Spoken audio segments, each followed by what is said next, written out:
Chapter 427 Crisis. Chapter 427 Crisis. Oh. Yuanshan spat out frozen blood as he wobbled to his feet. Drifting flowers edifices profound ranked martial art. Heavenly austere ice palm. Trained to such perfection it can even freeze my demonic face seal. Congratulations, Lady of Steel. Valley Lord Yu's demonic face seal is too exquisite even for me to take lightly. It's all thanks to decades upon decades of hard work that I had the honor to match Valley Lord Yu's skills. With how grandmother wheezed, looking thin and pale, she wasn't faring much better either. Yuanshan cupped his hands and withdrew. Yen Bagong laughed, stepping in next. Ha ha ha, grandmother has aged with grace, coming above even the likes of Valley Lord Yu. How about you humor this old man next? Yen Bagong, you lowlife, you just want to take advantage of grandmother having fought a hard battle and being exhausted. You're just picking on the weak. One overseer cursed. Yen Bagong took it all in stride and showed a light smile. That's a little off, my lady.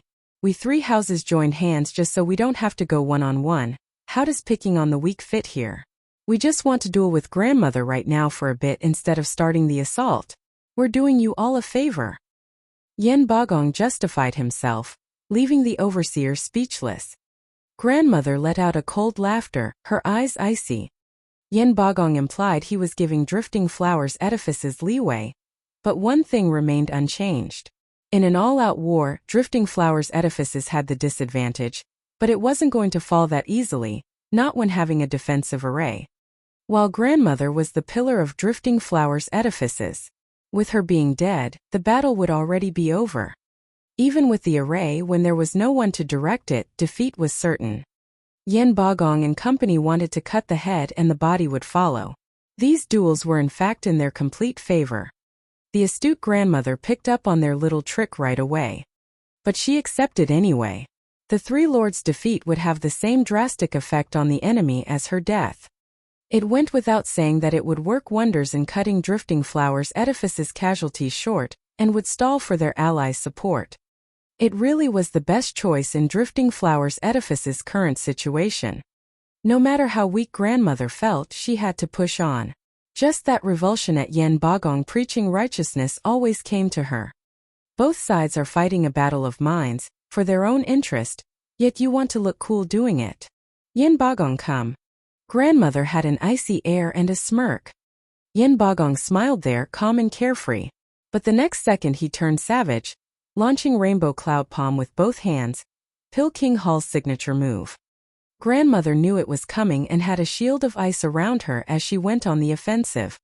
The poison was acidic, but it wouldn't eat through the clear ice that fast.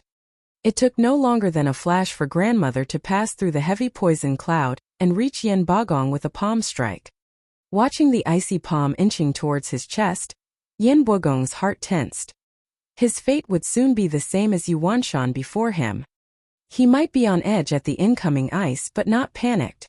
He even had time to show off a creepy smile. Grandmother had a bad feeling about this. Whoosh! From the thick fog, one man shot in front of Yen Bagong and punched. It was Mary Woods' Lin Ruffing. You! Grandmother cried. Lin Ruffing grinned. One and only. The punch and palm collided. Lin Ruffing's savage power pierced the ice on her palm and wreaked havoc in her body. With a sharp sound, the icy shield collapsed and 10 fierce blows hammered her body, sending her flying. She shot through the poison cloud and into the ground. The blood she spat tinted the ground in eerie colors. Oh! This was the worst outcome.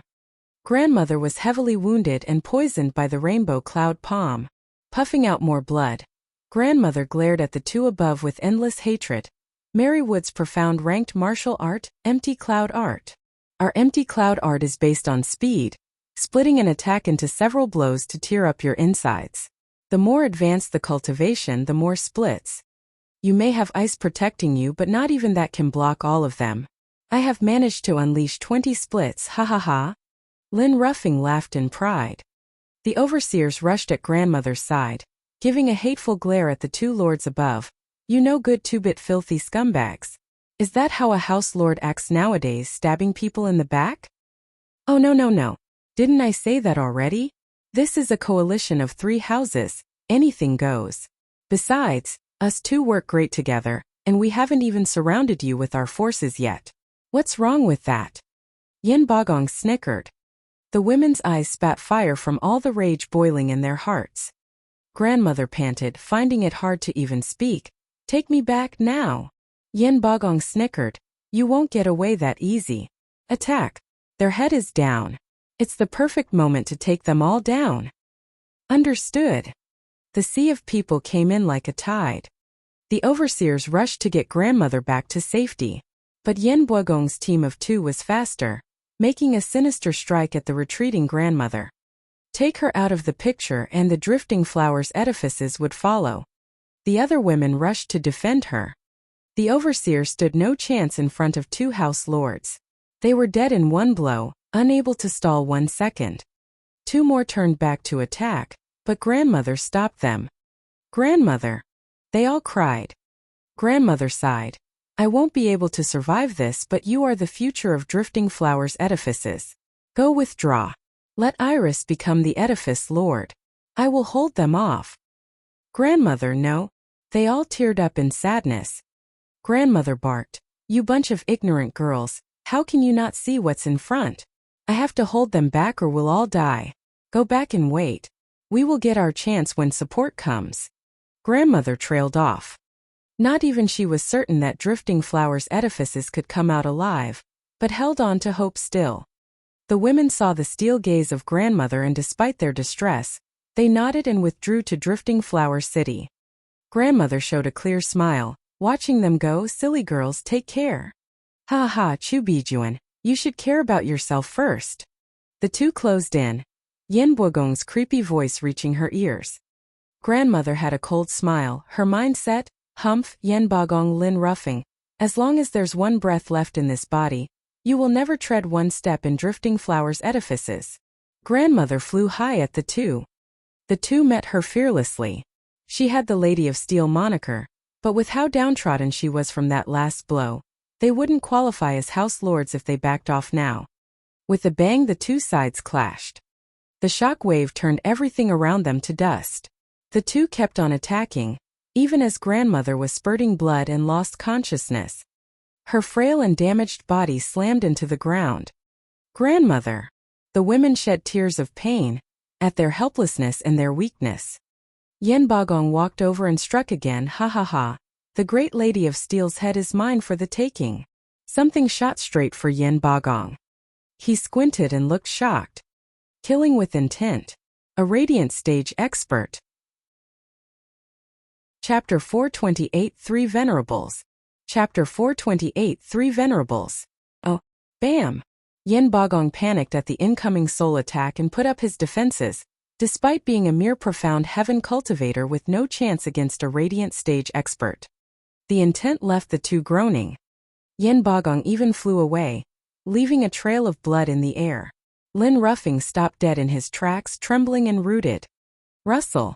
Three graceful figures floated between grandmother and the lords, drifting flowers edifices venerables. Looking back at the unconscious grandmother, one shouted, "What are you waiting for? Get her out of here." Understood. The overseer's morale soared, flying away with grandmother. They were at ease knowing the venerables had their back. The tide of people came to a halt as well. Humph, you lowlifes dare set your eyes on drifting flowers edifices? The venerables faced the thousands with angry rebuke. Yin Bagong barely stood his ground, pale and weary, yet not a trace of fear. He big words for just a bunch of broads. If not for the imperial family's help in the past millennium, you'd never see today. Don't think for a second that being in the radiant stage will change anything. Which of us houses doesn't have its own venerables? Now more than ever, when we have the great regent estate taking the lead. Ha ha ha, we are the ones behind this siege. Laughter shook the area. To everyone's shock, an astonishing power surged as a grizzled old man showed his face. His eyes flashing like lightning, his face excited. Each of his breath felt like the world was sucked away then unleashed back as a storm. The three venerables squinted and shouted in shock, "Huangpu Fenglei. My purpose here is to deal with you three." His head held impossibly high, Huangpu Fenglei flicked his hand with disdain. "I am not one to pick on women, so I'll take you all on." Twitching, the three turned grave. Despite living in seclusion, they had all heard of Huangpu Fenglei's name. He was a rare peak radiant stage expert in this world. The ones capable of fighting him in Tianyu could be counted on one hand. Sure, there were 3 of them, but the strongest was only in the 5th layer. It'd hardly make a difference. But as Drifting Flowers Edifice's venerables, having enjoyed its resources for decades, they weren't about to flee in the face of danger. They were women, but they were principled even more so than some men. With a deep breath to steady their nerves, one showed her will to fight or die trying. Sisters, today's the day we will fight for justice. Ha ha ha, it won't matter. We've lived together and we'll die together. A fitting end for our 100-year friendship. The two laughed. The first smiled. Having reached an understanding, all flew at the mighty Huangpu Fenglei with not 1 ounce of fear. Huangpu Fenglei praised, I've heard of Drifting Flowers Edifice's women being staunch, and now I see it for myself. You are far better than some male wolves drunk on power. Huangpu Fenglei continued, I will give you 3 free shots at me before I attack, seeing as I'm so kind. Begin. Humph. Thank you for your consideration, sir. We're happy to accept. Huangpu Fenglei was tough, and the 3 were not fools. If the guy gave them 3 free moves, they weren't about to refuse. They had a non-zero chance, impossible odds true, but there was always the luck of the moment. The least they could manage was injure him, stopping him from breaking the array. It would give some value to their deaths, knowing to have returned the kindness Drifting Flowers Edifices offered them for so long. With 1 less warrior on the enemy's side, Drifting Flowers Edifices' chances would rise. The 3 turned solemn, each taking a direction and making a sign. The wind picked up and the yuan-qi surged. A white mist formed between the 3, linking them and feeding off each other's strengths, to their very peak of power. An ice phoenix took form between them, 300 meters large and shrieking. Huangpu Fenglei's brow shuddered. Combination martial art? I never knew you'd be so in tune with each other, of the same heart and mind. Humph, who needs your praise? You should take this instead. The leader of the 3 scoffed and pushed out her palms. The other 2 matched her perfectly. Shriek. The ice phoenix unleashed its full killing intent on Huangpu Fenglei as it charged. All in its wake turned to ice, even air itself. Yin Bagong cried out in shock. Radiant stage experts weren't without their fame. While a combined attack from 3 went farther, such an attack would wipe them out, peak profound heaven experts along with half the people there. Forget about fighting Drifting Flowers Edifices at this point. It was a miracle if the army stuck together. Yin Bagong and Lin Ruffing exchanged a glance and cold sweat ran down their spines. Thank the Maker they had Regent Estate on their side, with High Venerable's personal interference. The casualties would have been horrible without him. These broads sure are tough. Unlike everyone's panicked look, Huangpu Fenglei praised and looked on with a calm expression. When the ice phoenix got near him, he waved, Humph, this skill sure is dangerous, but not to me. Huangpu Fenglei clutched the ice phoenix's neck and squeezed. With a bang, the phoenix crumbled into glittering ice. Huangpu Fenglei grinned first. The ice fragments released an unbearable coldness, unleashing a frosty wave straight towards Huangpu Fenglei. It swallowed him in its midst, leaving behind nothing, not even Huangpu Fenglei's body, just a sparkling human-sized ice sculpture. High Venerable! Everyone cried. With Huangpu Fenglei getting done in from the 3 hags' attack, how would the rest fare? Amidst their anxiety and fear, cracking sounds revealed the breaking of the sculpture. With a bang to finish, Huangpu Fenglei was revealed in all his glory with a manic laughter. Who knew such an attack hit an even stronger one? Haha, how amazing. Not that it did any good to the likes of me. High Venerable is invincible. The crowd cheered. Whooshes sounded as the 3 venerables flashed right in Huangpu Fenglei's face. Huangpu Fenglei, we knew this attack won't work, so we prepared a little something, the leader shouted. The other 2 also yelled and their fingers formed a sword. Profound ranked martial art, Dark Heaven Finger. Huangpu Fenglei gave his all to resist this time around, but the ice and coldness from before had him slowed down, giving the 3 venerables enough time for their sword fingers to hit his pressure points. With the sound of freezing water, Huangpu Fenglai felt icy coldness invade his body and freeze his veins. He was shocked that Yuan Qi could hardly stop it. This can't be. With his power, not even these three together could freeze him, yet now. Huangpu Fenglai turned grave and doubt sprouted. His fists clenched and body shuddered. Chapter 429 Death Before Dishonor. Chapter 429 Death Before Dishonor. Oh. The leader had a cold smile. Huangpu Fenglai, did you think that combination art was all to deceive you? Wrong, so very wrong, ha ha ha.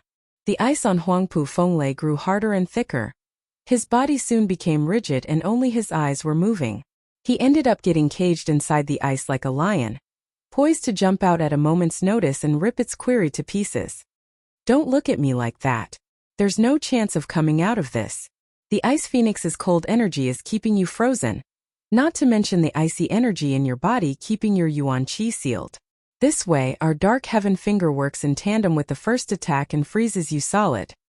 The leader's eyes sparkled with the joy of victory. Ha ha ha, you may be a peak expert, but with your Yuan Qi on ice, even if you get out of our move your power will be cut in half. Huangpu Fenglai, you brought this on yourself. Despite being frozen stiff, Huangpu Fenglai didn't panic, speaking in a sinister tone. Hags, don't write me off so early. Your parlor tricks are no match for me. Huangpu Fenglai let out dragonic roars and exploded in a golden shower. Roar! 9 golden dragons shot from inside him. The powerful Yuan Qi wave shook the ice off and sent the 3 women flying as well. The 3 left a trail of blood as they hit the ground. Looking up, they watched Huangpu Fenglai come down like a god, wrapped in 9 dragons and with an overbearing aura. That relentless power surging around him was testament to his state of health, undamaged, untouched. It came at an even greater shock to the women, followed by despair. If even their combined attacks couldn't do anything, this man was a freak godlike. They lowered their heads, bitter, having lost all hope. Huangpu Fenglai eased up on the glaring light show and overlooked them like the emperor as he raised a second finger. Imperial Tyrant body art is the strongest cultivation method among the houses. No one can stop me. That was the second move. Sisters, we have one more chance. Have you thought about it? The leader showed resolve, ready to die. The other 2 smiled. What's there to think? Of our peak skills, we can only use that. Let's do it. The leader nodded, getting their feet under them and watching Huangpu Fenglai above without any fear. Huangpu Fenglai, you better keep your word. Since you said you'll give us 3 free moves, then 3 is what we have. Of course. My word is my bond. But what could you possibly come up with that can work? Humph. Huangpu Fenglai snorted. The leader was calm. Nothing, only our blood for our house. The 3 jumped high at Huangpu Fenglai with power and speed. Huangpu Fenglai frowned, unclear of their aim. What other combination art are they using? Why can't I sense anything? The venerables took 3 directions around him and shot their palms forward.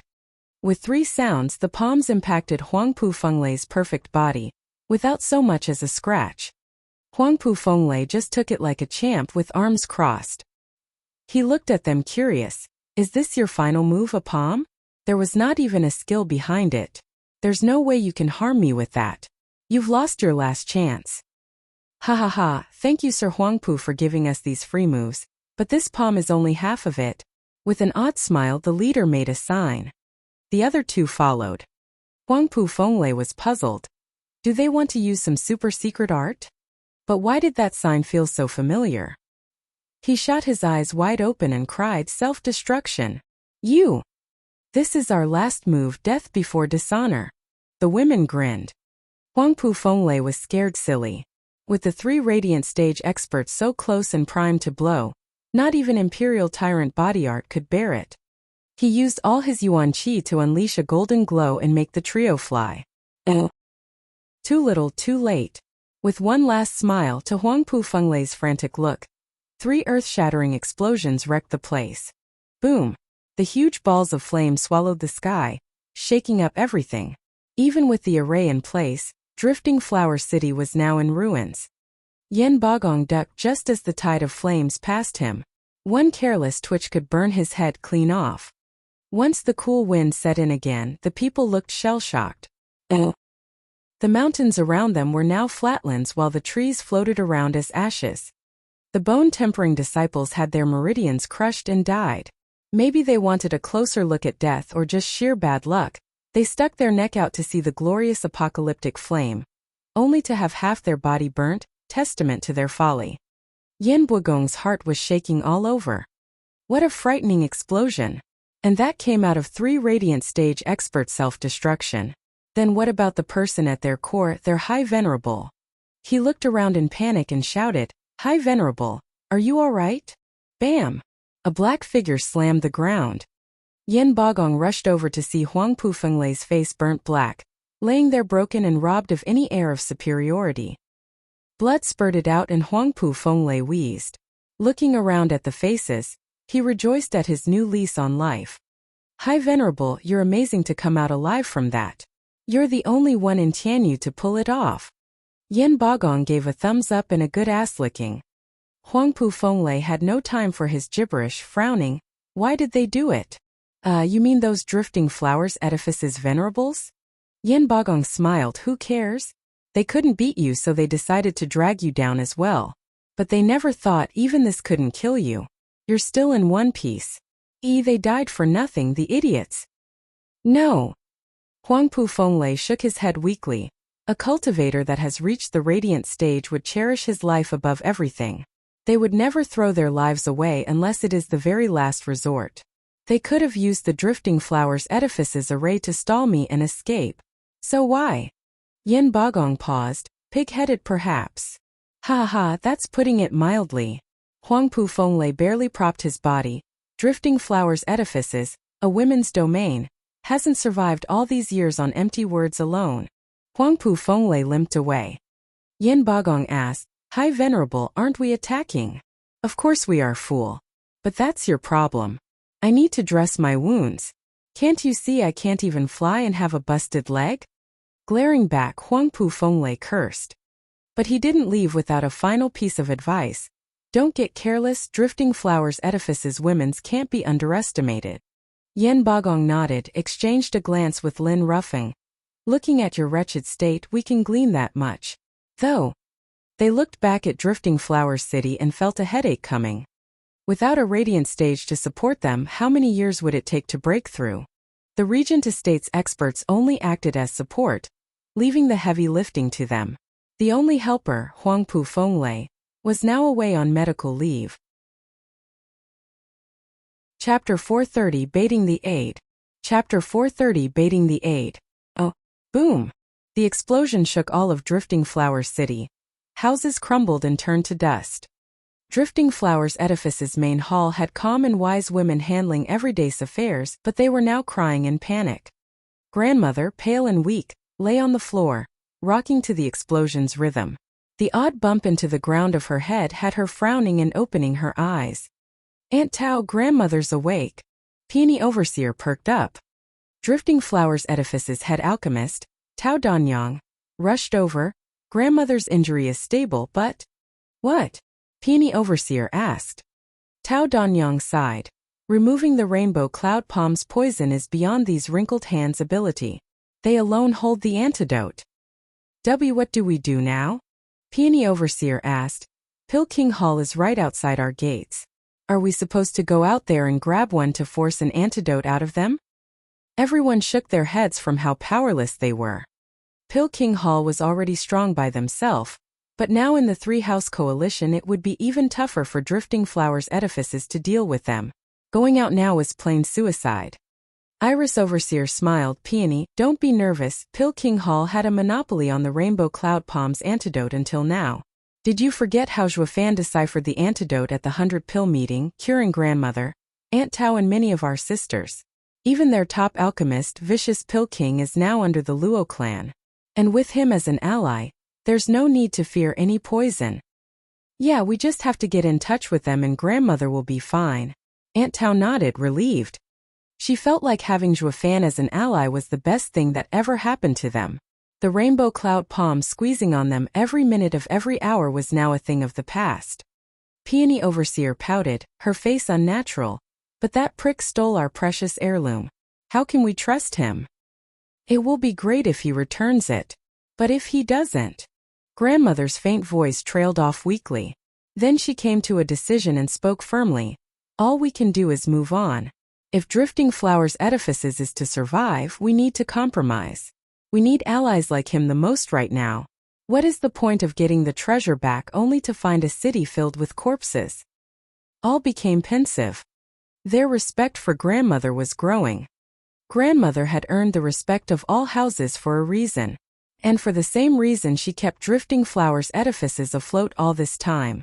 As a house lord, she had to have the mind and eyes that went beyond the scope of the common man, with vaulting ambition and steel resolve. Always thinking long-term and never nitpicking on the details.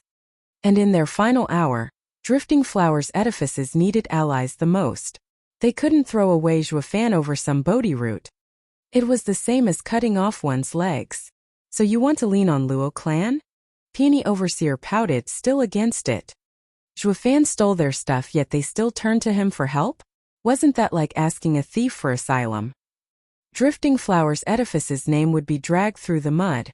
Her sisters as well. Grandmother smiled in reply. Yes, Zhuofan had made us a promise back when he was in trouble. We can rely on him. Now that he is one of the big players, he is our support. It's all just a repaid investment, haha. Peony, you usually go off the deep end and are frank. You are kind at heart, but not suited to be the edifice lord.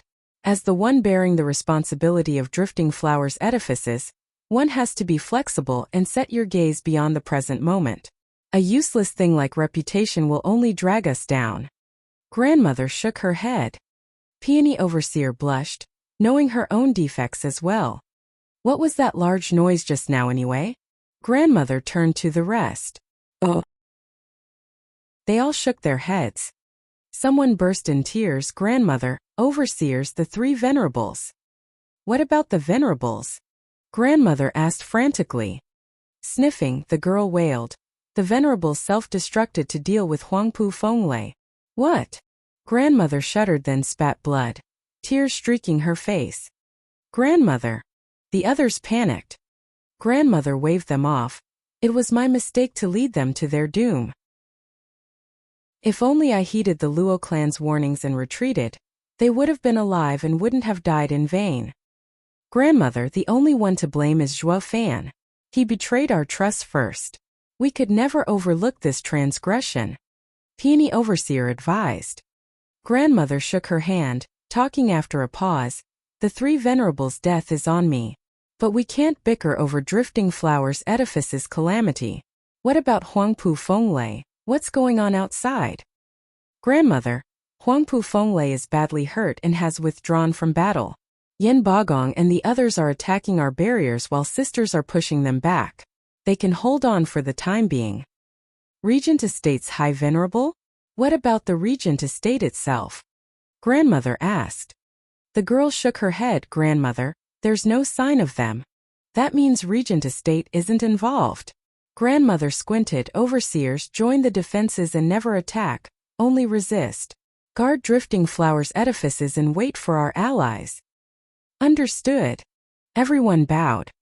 Meanwhile, Yin Bagong, Lin Ruffing and Yuanshan attacked the city for 3 months. Although three houses united was a force to reckon with, Drifting Flowers Edifices' defenses were like a steel wall. Even after all this time, they had only punched through 26 barriers, with dozens more to go. How many years would that take? For God's sake! I should have just brought all my venerables. Lin Ruffing panted, peering over the city and at the mountain in the distance.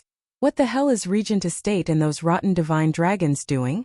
They decided on this attack, yet now they are taking the back seat while we risk our necks? What's so scary about Drifting Flowers Edifices anyway?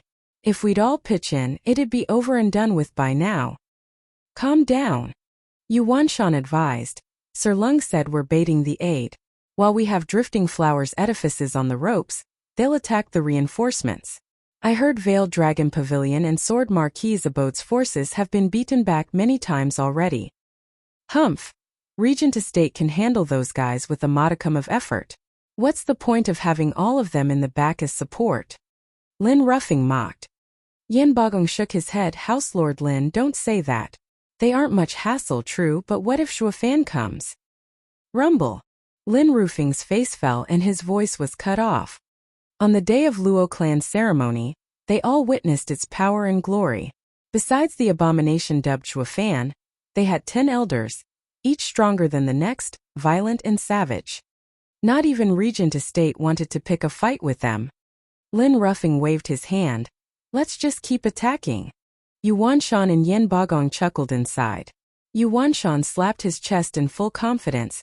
Worry not, the city will soon fall. My 3 venerables are coming in 2 days. With Radiant Stage experts clearing a path for us, their guarding array will be no obstacle. Yuan Shan beamed with pride. Want to break Drifting Flower City? Only we can do it. Yen Bagong snickered. With Valley Lord Yu's home a wreckage, you don't need Radiant Stage experts to defend it. While our men are just too homesick to leave, ha ha ha, Lin Rufing mocked. Yuan Shan's face fell. It cut him deep, each time he was reminded of the ruined Hell Valley. What he wanted was to get merit in this battle and earn Regent Estate's compensation. But Lin Rufing and Yen Bagong the bastards had to poke where it hurt. Humph, you'll see. Shuofan will take good care of your shacks just as well. We'll see who's laughing then. Yuan Shan's mind was filled with malicious curses. Chapter 431 Most Dangerous Ally. Chapter 431 Most Dangerous Ally. Oh, Sir Lung, any updates? In a quiet little room, Lung Wuchang was sitting at a desk deep in thought when Huang Putonyon came in laughing. With Drifting Flowers edifices under siege for 3 months now, small fries keep on coming. So boring. When will a big fish bite anyway? Sir Lung, what do you reckon that big fish is planning right now? After a bow, Lung Wuchang sighed to state, Lord, our plan and reality do not match, I'm afraid. Where exactly? Huang Pu Tianyuan asked. Lung Wuchang spoke. Our main plan to bait the aid involved faking an attack on Drifting Flowers edifices to draw Shuofan out. With the State Lord's 9 Dragons diamond body, we'd catch Shuofan by surprise and finish him off in one swift blow. However, what? Huang Pu Tianyuan asked impatiently. Lung Wuchang shook his head. The way it has played out is that we've fallen for it. What, how? Huang Pu Tianyuan jerked. Lung Wuchang said, by being a borrowed knife. Unsettled, Huang Pu Tianyuan eyed him. Lung Wuchang explained, it may be that we predicted Shuofan's aim all wrong. His vision is far wider. We thought he would protect his allies to secure his power. But with Drifting Flowers edifices under siege for months yet there being no sign of Luo clan, it goes to show that he has abandoned them. If anything, he was counting on us to destroy Drifting Flowers edifices for him. What? Huang Putonyuan trembled. To what end? What does he get from this? Humph, plenty. Lung Wuchang snickered. A man without roots is the easiest to sway. Even if Drifting Flowers edifices survived and he won in the end, Drifting Flowers edifices, being who it is, will remain only an ally. But when Drifting Flowers edifices falls, he'd accept the women with open arms, getting them on his side and leaving only the world for the taking. Such a cunning plan, what a twisted mind. Even I could only deduce this from the current state. Shuofan is a truly diabolical mastermind. By my calculations, he not only wants us to destroy Drifting Flowers edifices, but all his allies. He will then take them in like a good Samaritan and they, in their moment of gratitude and weakness, will accept the conversion wholeheartedly. Even Lung Wuchang felt cold sweat on his brow at this point. Shuofan's insidious ploys never left room for errors, using cloak and daggers to stab at his own allies through his enemies. Even Lung Wuchang had fallen for such a mastermind's devious schemes. Shuofan is the most dangerous ally so far. Huang Pu Tianyuan panicked inside. Veiled Dragon Pavilion was the first to care for the Luo clan and Shuofan once had close ties with Chu Qingcheng. Is he that dead inside to throw everything aside and plot against them? That's what makes Shuofan such an abomination. Lung Wuchang sighed. A man of ambition only looks at things from a perspective, and never lets some platonic relationships drag him down. Huang Putonyuan nodded. But how did he know we'd attack Drifting Flowers edifices with the 3 houses? Ha ha ha, Estate Lord, do you remember when we planned to divide our forces into 3 and take them all down at the same time? Who was it that proposed we attack one house at a time and bait the aid? Leng Wuchang's eyes glinted. Huangpu Tianyuan shouted, Feng Chubai. Him indeed. Leng Wuchang nodded. I didn't think much of it at the time, figuring flushing Zhuofan out and removing him from the picture at the earliest was better. But now ha ha ha, it has been the imperial family playing us all along. The emperor's involved too. Yes. Leng Wuchang patted the shocked Huangpu Tianyuan. Huangpu Tianyuan was still finding it odd. Doesn't the emperor want us to eliminate Zhuofan? Why is he on his side now? Was that ruckus at the palace all an act for the regent estate's eyes? Not at all. Estate lord is overthinking things. Back when Zhuofan and the emperor had a falling out, the emperor wanted to get rid of Zhuofan, but also of us. Leng Wuchang explained with a smile, haha. Here's what I think happened. The emperor had divine dragons come to us as helpers but used them to find our plan of attack on Drifting Flowers edifices and gave it over to Zhuofan. With the prick's cunning nature, he knew that standing on the side and taking a beating will get his allies wiped out, so he attacked Hell Valley. The emperor caught on to his action and had the divine dragons propose the baiting the aid plan, not to draw Zhuofan out but to give him time to ruin Pilking Hall and Merry Woods. The imperial family's master plan isn't to have one of us two destroyed, but to have both of us on our last leg at our weakest. Leng Wuchang got the gist of it more or less, except for one thing. It was Zhuofan's intelligence network that got wind of their plans, and it was him cueing the emperor in, leaving the imperial family to be one step behind. Zhuofan had complete control of the situation across the board, something the imperial family never intended to happen. But it wasn't something one could hold against unwanted contriver, since the human pillars were a super-secret art from Zhuofan's endless bag of tricks. Even if he smashed his head and combed through the gray matter, he'd still not figure it out. Figuring as much as he did was quite commendable though. Sighing, Huangpu Tianyuan nodded. Damn the emperor and his sharp mind. Just how can I take advantage of you? What's the point in staying here then if Zhuofan is a no-show? Men, everyone go back to Drifting Flowers edifices and capture it in one move. We'll then handle Veiled Dragon Pavilion and Sword Marquis abode the same way. We just have to be faster than Zhuofan. Catch him when he's down, then take the emperor's head. Not so fast. Leng Wuchang said, Estate Lord, we have to follow the emperor's intent. Or instead of watching from the sidelines, he'd see Zhuofan weak and help him from the shadows. That's the worst outcome for us. What's there to fear? With my 9 dragons diamond body the world. It is for this reason that we need to exercise caution. Leng Wuchang cut him off. Your secret is to deal with Zhuofan. If it comes out now, he'll play some counters and we'll have an even harder time dealing with him. Estate Lord, don't you want to take in these vagrants? Huangpu Tianyuan showed a wide smile. Sir Leng, you mean? Zhuofan's scheme is groundbreaking and ingenious. Why not apply the same idea to our side? With a sneaky smile, Leng Wuchang continued.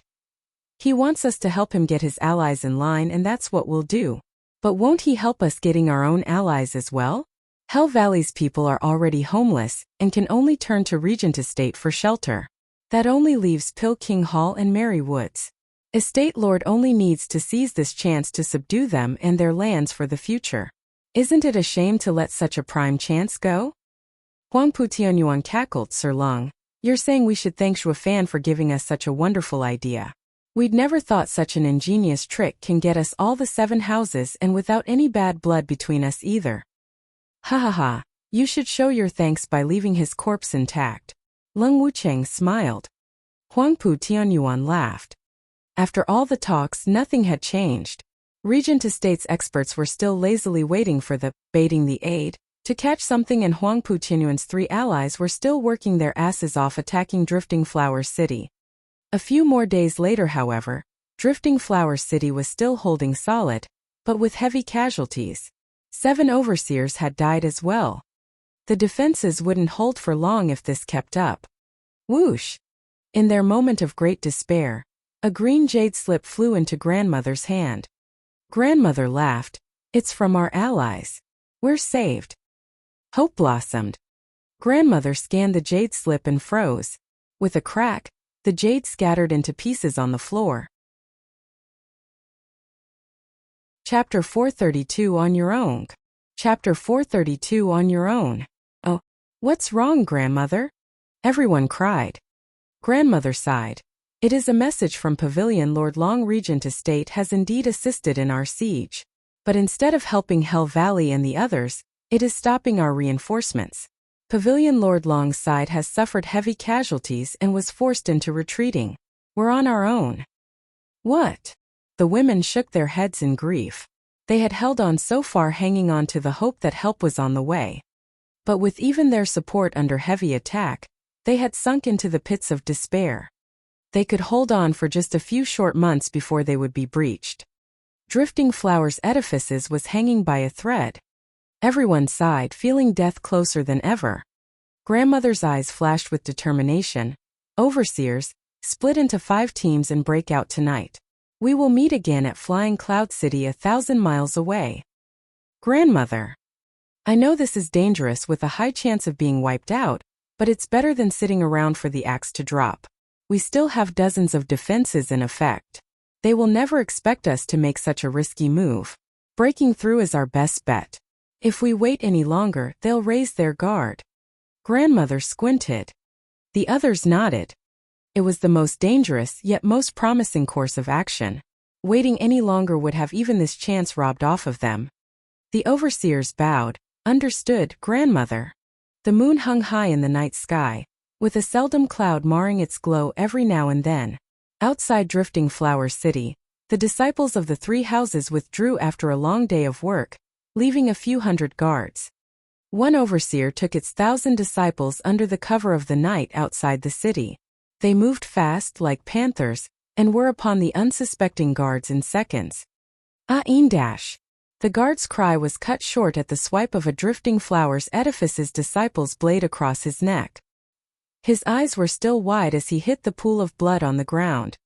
Drifting Flowers edifice's disciples split in teams of 3 to 5 members, robbing the lives of guards and ensuring the success of this mission. Slip-up was bound to happen at some point regardless. A guard threw a jade slip into the air. The jade slip exploded in a shower of light, revealing the shadows in its glaring display. The overseer shouted, "We've been spotted. Sisters, forget everything and just attack. Charge!" The 1,000 disciples rushed together towards the garrison of the 3 houses as they shouted. The house lords were out at the first sign of warning, guiding their disciples. Seeing it was just 1,000 people coming at them, they relaxed. That's it? These broads make a night raid with 1,000 warriors? That's not nearly enough to get us warmed up, Lin Ruffing disdained. Yen Bagong nodded with a smile. True. With only some average overseers in the lead, what can they do even if they reach us? Since when did that Chu Bijuan shrew turn senile? You should send more people if you want to attack. These few are of no use. And what if they have different plans? I intend to capture an overseer and wring it out of her. This'll be some nice and easy merit. Yuan Shan's eyes glinted. The other 2 nodded inside. Yuan Shan sure makes sense. They both charged as well.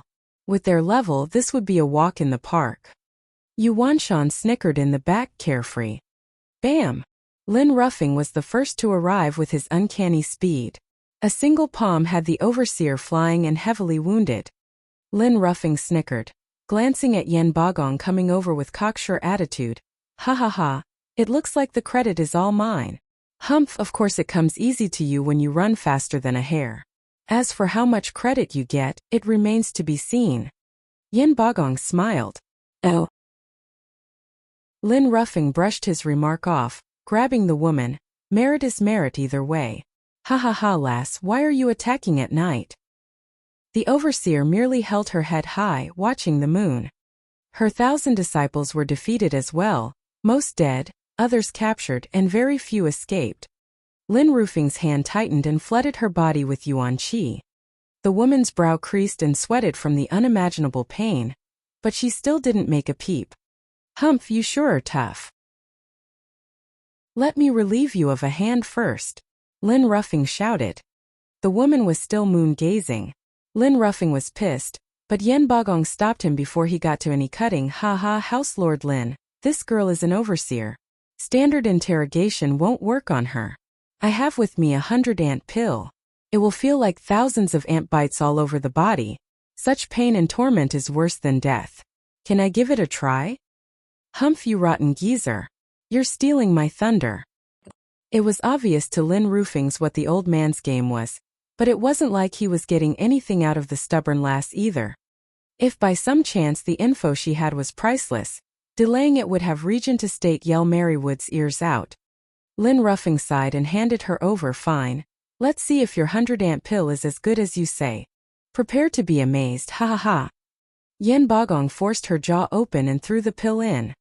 The woman twitched and jerked and started sweating harder than ever. But she still kept her lips tight, even chewing them to the point of bleeding. Ha ha, it must hurt like hell. Stinging, itching, tingling, and let's not forget the excruciating pain. With a cackle, Yen Bagong approached her ear. No one can stand it more than 2 hours. You better fess up and I'll relieve you of your torment. Why must you be so stubborn? Talk, why are you attacking? The woman gnashed her teeth harder and her face contorted. Yen Bagong wasn't going anywhere, just looking at her in confidence. Then help yourself to a world of hurt. Just let me know when the going gets too tough, alright? I'll be waiting, ha ha ha. Yen Bagong spoke like a winner. Yu Wanshan at the side had a lazy and vague smile. An hour into the torture, the woman was red like a ripe tomato and could no longer take it. Give it to me now. I'll talk. I'll tell you everything. Yen Bagong glanced at Lin Ruffing in pride and threw a pill in her mouth. The woman calmed down while shivering. Ha ha, now talk. Don't think for a second that I'll believe you if you say you came to capture our camp with so few people. What's your aim? Speak the truth. Yen Bagong smiled. The woman looked at the sky and showed a pleased smile. Ha ha, it's too late. You're too late. What's going on, talk? Yen Bagong frowned. The woman mocked him. I led my team here knowing full well that all we'll find is death. Our mission was quite simple really. To kill the guards and fake a raid and once discovered stall. Grandmother and the rest have already left. You're too late in catching up, ha ha. What, this was a diversion? Yen Bagong shuddered and cursed. Damn that bitch and her schemes. That hag acted all dignified for so long and we never thought she'd sacrifice an overseer. To save herself no less. Humph, you really showed me, Lady of Steel. Yen Bagong fumed under the woman's sneer. Lin Ruffing was already thinking about how to explain this to Regent Estate. Only Yu Wanshan had a prideful look and a crafty grin. Chapter 433 Life in Desperation. Chapter 433 Life in Desperation. Oh, the sun's morning rays spilled on the land, dispelling the darkness and promising hope. In a gloomy ravine, Grandmother took her group to a creek for a drop of water. They all looked weary and tired, with Grandmother having it worse due to the poison. Grandmother, here's some water. One disciple showed consideration for her. Grandmother patted the child's head and looked to the east heartbroken. I heard from last night's 5 teams, Gelder Rose's team was spotted. For the sake of our journey to safety, they drew the enemy and must have died by now. I have let them down. Grandmother, Overseer Gelder Rose is like all of us, willing to lay down their life for Drifting Flowers edifices. She would never blame you. Peony Overseer appeased. Grandmother shook her head in tears. Whoosh! Iris Overseer flashed in front of them. Her face turned heavy looking around as she spoke. Grandmother, the way forward is blocked, and they're now searching for us on their way over here. What? Grandmother cried and shook. If not for someone holding her steady, she would have collapsed by now. Did they foresee our plan to escape? How? Grandmother asked incredulously. Who is coming after us? Iris Overseer replied, Grandmother, their group is made of youths led by Hell Valley's Grand Elder and Fifth Elder. Did Hell Valley guess our attempt to flee? Ever since Ugiki died, they've never had such guile. Shaking her head, Grandmother felt bitter regret festering inside. I've completely lost. Back in Drifting Flowers edifices, they could still hold on for a couple of months with their defenses, but here, turned into stragglers, they stood no chance against any group. Their escape was a bold gamble. Win and Drifting Flowers edifices would one day rise from the ashes. Lose and their deaths would be all the more tragic. It was quite obvious now what hand she had played. I have been farsighted all my life only to make mistakes over and over at the end, ruining Drifting Flowers Edifice's legacy. I am ashamed to meet my ancestors in the underworld. Grandmother cried. The others sighed as well, hanging their desolate faces. On a hill behind them, footsteps sounded that had everyone on edge. All the eyes looked over tense and frightened. Meanwhile, Hell Valley's army of thousands was combing through the area, zeroing in on grandmother's location. Between Grand Elder and Fifth Elder was a man in gray, Yu Ming. Taking in the lush vegetation, Yu Ming's eyes flashed. Yu Ming, you've grown so much in skill over the years. I still can't believe that old hag would leave the city and its defenses and make for such a daring attempt. We never would have had such an easy time trapping so many of them if it weren't for you. I wonder how much merit will this get us? Ha ha ha, Grand Elder praised. Elder nodded, ha ha ha. Yu Ming is turning out to resemble the seventh elder more and more. No, I do not want to become my master. I want to surpass him. Yu Ming sighed. Grand Elder, has grandmother been caught? Grand Elder shook his head. In their attempt to flee, we've captured 4 teams, but neither had that old hag among them. Perfect. Yu Ming nodded. He gave the signal to stop, peering at a hill in front of them. Wait here while I look ahead. Yu Ming, why is it that you always go ahead? Are you trying to take all the credit? Fifth Elder asked. Yu Ming smiled. I am only an advisor, Fifth Elder. How can I take down thousands of people by myself and steal your credit? I only want to check for signs of them passing through here and their direction. With all of us going ahead, it will mask all the clues. Old Fifth, you're so petty. Grand Elder glared. Yu Ming earned the most merit in the first place with his plan. Why would he steal ours then? I was just messing around. Don't mind it, Yu Ming. Fifth Elder scratched his head. Yu Ming nodded, rushing up the hill. What he saw beyond the hill had him wide-eyed. Grandmother and her people were tense, but ready to fight to the last. The only choice now was to go down fighting. Yet Yu Ming made a signal for them to stay quiet. They all looked stumped. Yu Ming turned around and shouted to Grand Elder, Drifting Flowers Edifice's team passed through here. They must have gone in that direction. You might catch them if you give chase. Yu Ming's finger picked a random spot. Grand Elder was overjoyed and led his men into a chase. With their trust in Yu Ming and the hill separating them, they had no clue their quarry was just over yonder. They were so close yet oh so far. The women were stumped, looking tensed at Yu Ming. Why would someone from Hell Valley help them? With the army behind him gone, Yu Ming said, everyone from Drifting Flowers Edifices, east and west are blocked. Only north and south have been searched already and there's no one there. But I highly recommend going south. In those tall mountains and dense forest, it's easy to hide. Yu Ming left. One moment. Grandmother cried, thank you, sir, for your timely rescue. But why did you help us? Yu Ming mocked, help you?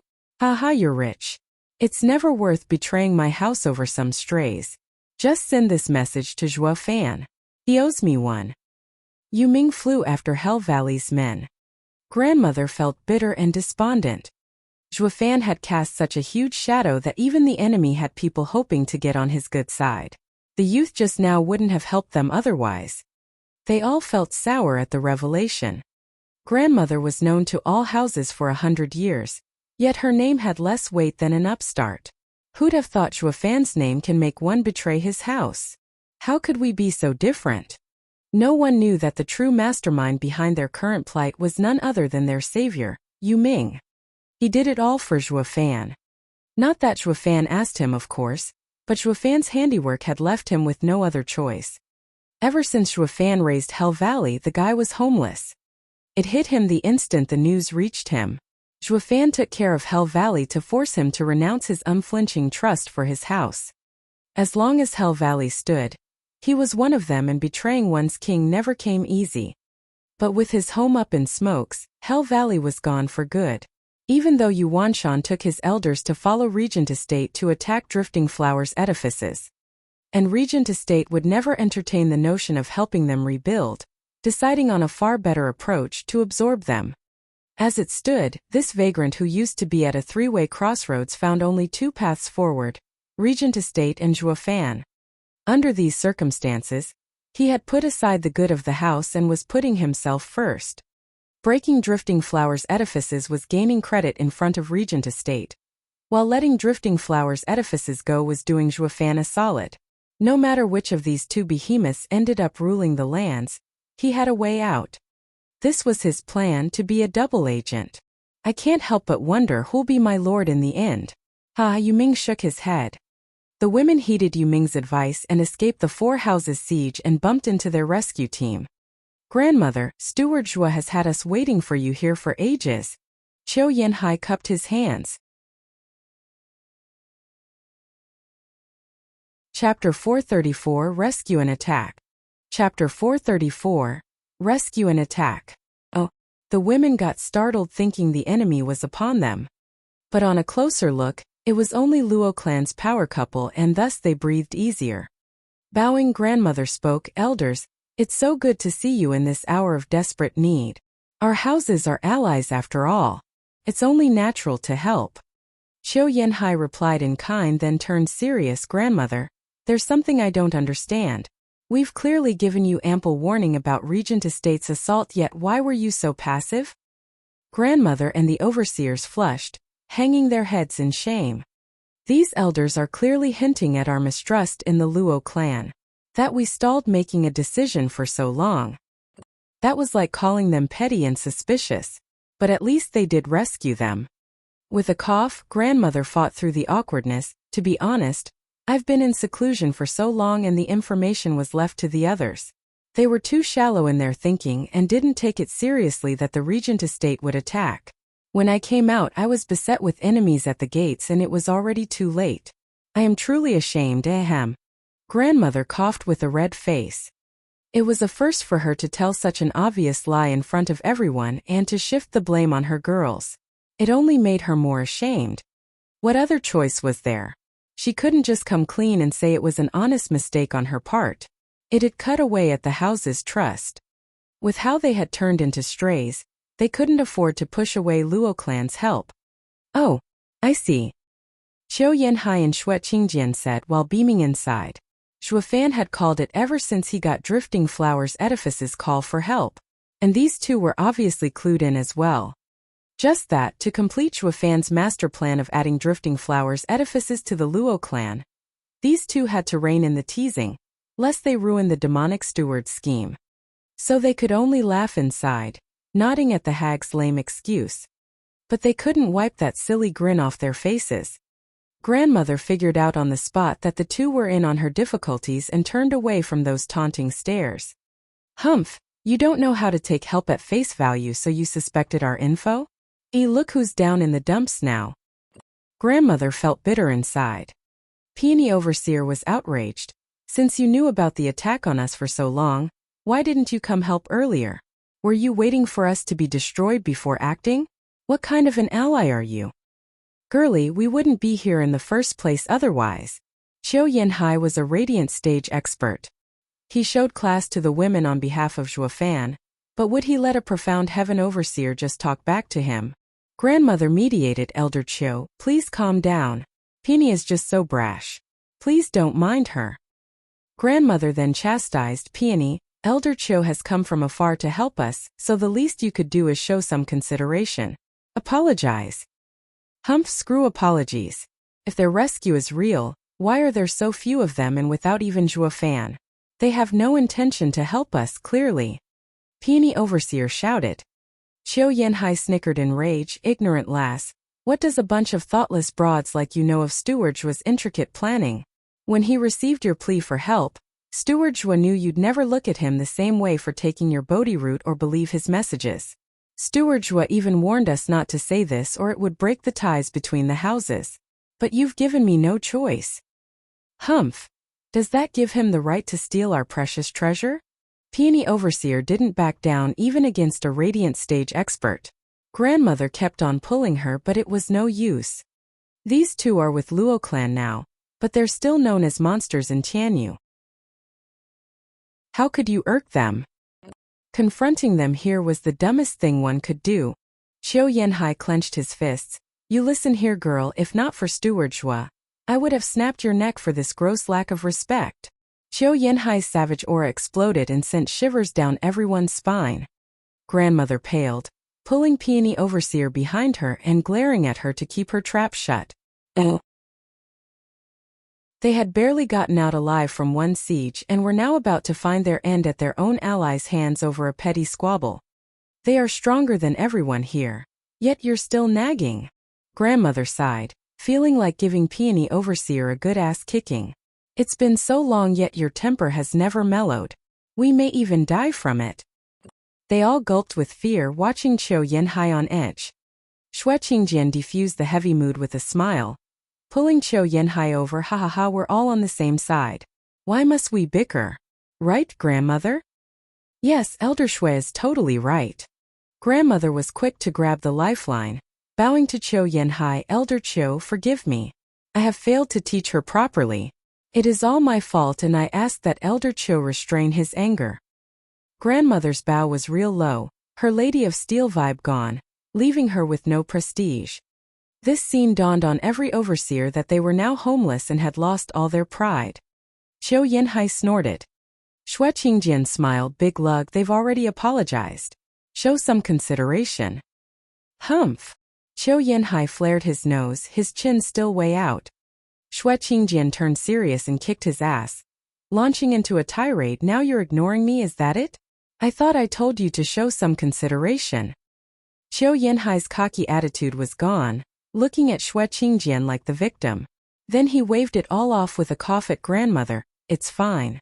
I am not so petty, ahem. Perhaps it was all too awkward, but he coughed and raised his head again. Drifting Flowers Edifice's women were stunned, even grandmother. She snapped out of it with a thanks though while the women laughed inside. Ah, that explains it. The savage Elder Qiu is whipped.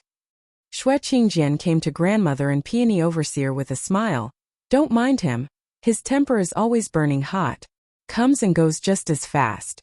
As for the Bodhi root, Steward Zhua forbade us from mentioning it. You will have to ask him when you meet. I wouldn't dare. Grandmother shook her head, relieved. Xue Qingjian had her consideration in mind, guaranteeing Qiu Yanhai wouldn't mess with them later. The stress of having an 8th layer of Radiant Stage expert after you would give one nightmares. Also, Xue Qingjian said, after hearing your plea for help, Steward Zhua split his forces. While we were here as relief, he led an attack on Pilking Hall. Pilking Hall? Why? Peony Overseer became a sourpuss again. But a glare from grandmother shut her up. Qiu Yanhai mocked. That's why I said you are ignorant. In his infinite wisdom, Steward Zhua knew of your siege and was thinking about how to assist. He foresaw Sword Marquis's abode and Veiled Dragon Pavilion coming to help but getting pushed back with heavy losses. You thought Steward Zhua would lead his own people into a trap. I'll have you know that Steward Zhua is attacking Pilking Hall to get them to fall back. Reports on the attack on Pilking Hall should be coming in right about now, getting Regent Estate and the rest to come to its rescue.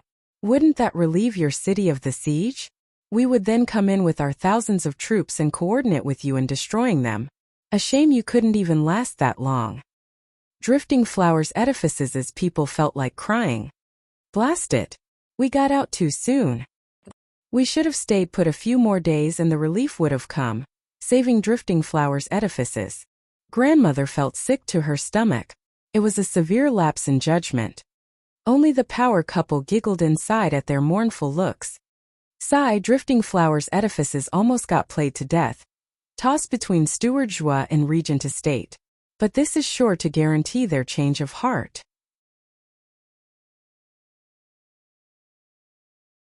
Chapter 435 True Expert. Chapter 435 True Expert. Oh, ha ha ha, Valley Lord, you had his men capture the Drifting Flowers Edifices runaways and have earned great merit. A toast to you, Valley Lord, you. In a wide courtyard, Regent Estate held a feast. Huangpu Tianyuan sat in the main seat, with the house lords and divine dragons at his sides. Huangpu Tianyuan looked flushed, laughing like the world was his oyster and toasting to Hell Valley's success. Yuanshan faked modesty. Huangpu Tianyuan, estate lord is too kind. It was my duty. Humph, hypocrite. Yin Bagong and Lin Ruffing spat in their minds, eyeing him with ill intent. While the two of them were breaking their backs attacking the arrays, this guy had it easy casting his net and capturing the fleeing women. Like a treacherous scum, the two wanted to tear into Yuanshan there and then. Yuanshan noticed their envy and turned around with a genial smile. It only worked to stoke their anger. What are you gloating about, you stray? You have no home. Oh Valley Lord, you impressive move there, capturing Drifting Flowers Edifice's women. Only how exactly did you know what they were going to do? Lung Wucheng asked.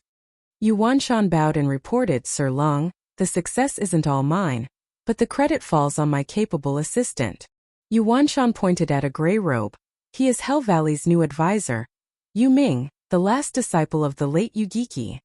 Everyone turned to Yu Ming. Yugiki was the third greatest mind in Tianyu. Although a shame he fell at the hands of Zhuo Fan, he was quite the character. It went without saying that his disciple ought to at least live up to the name of his master. So everyone scrutinized Yu Ming, even Huangpu Tianyuan.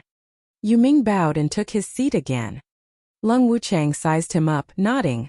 I see now why Hell Valley has moved with purpose and precision as of late. You have an advisor now. Ha ha, heroes always come young.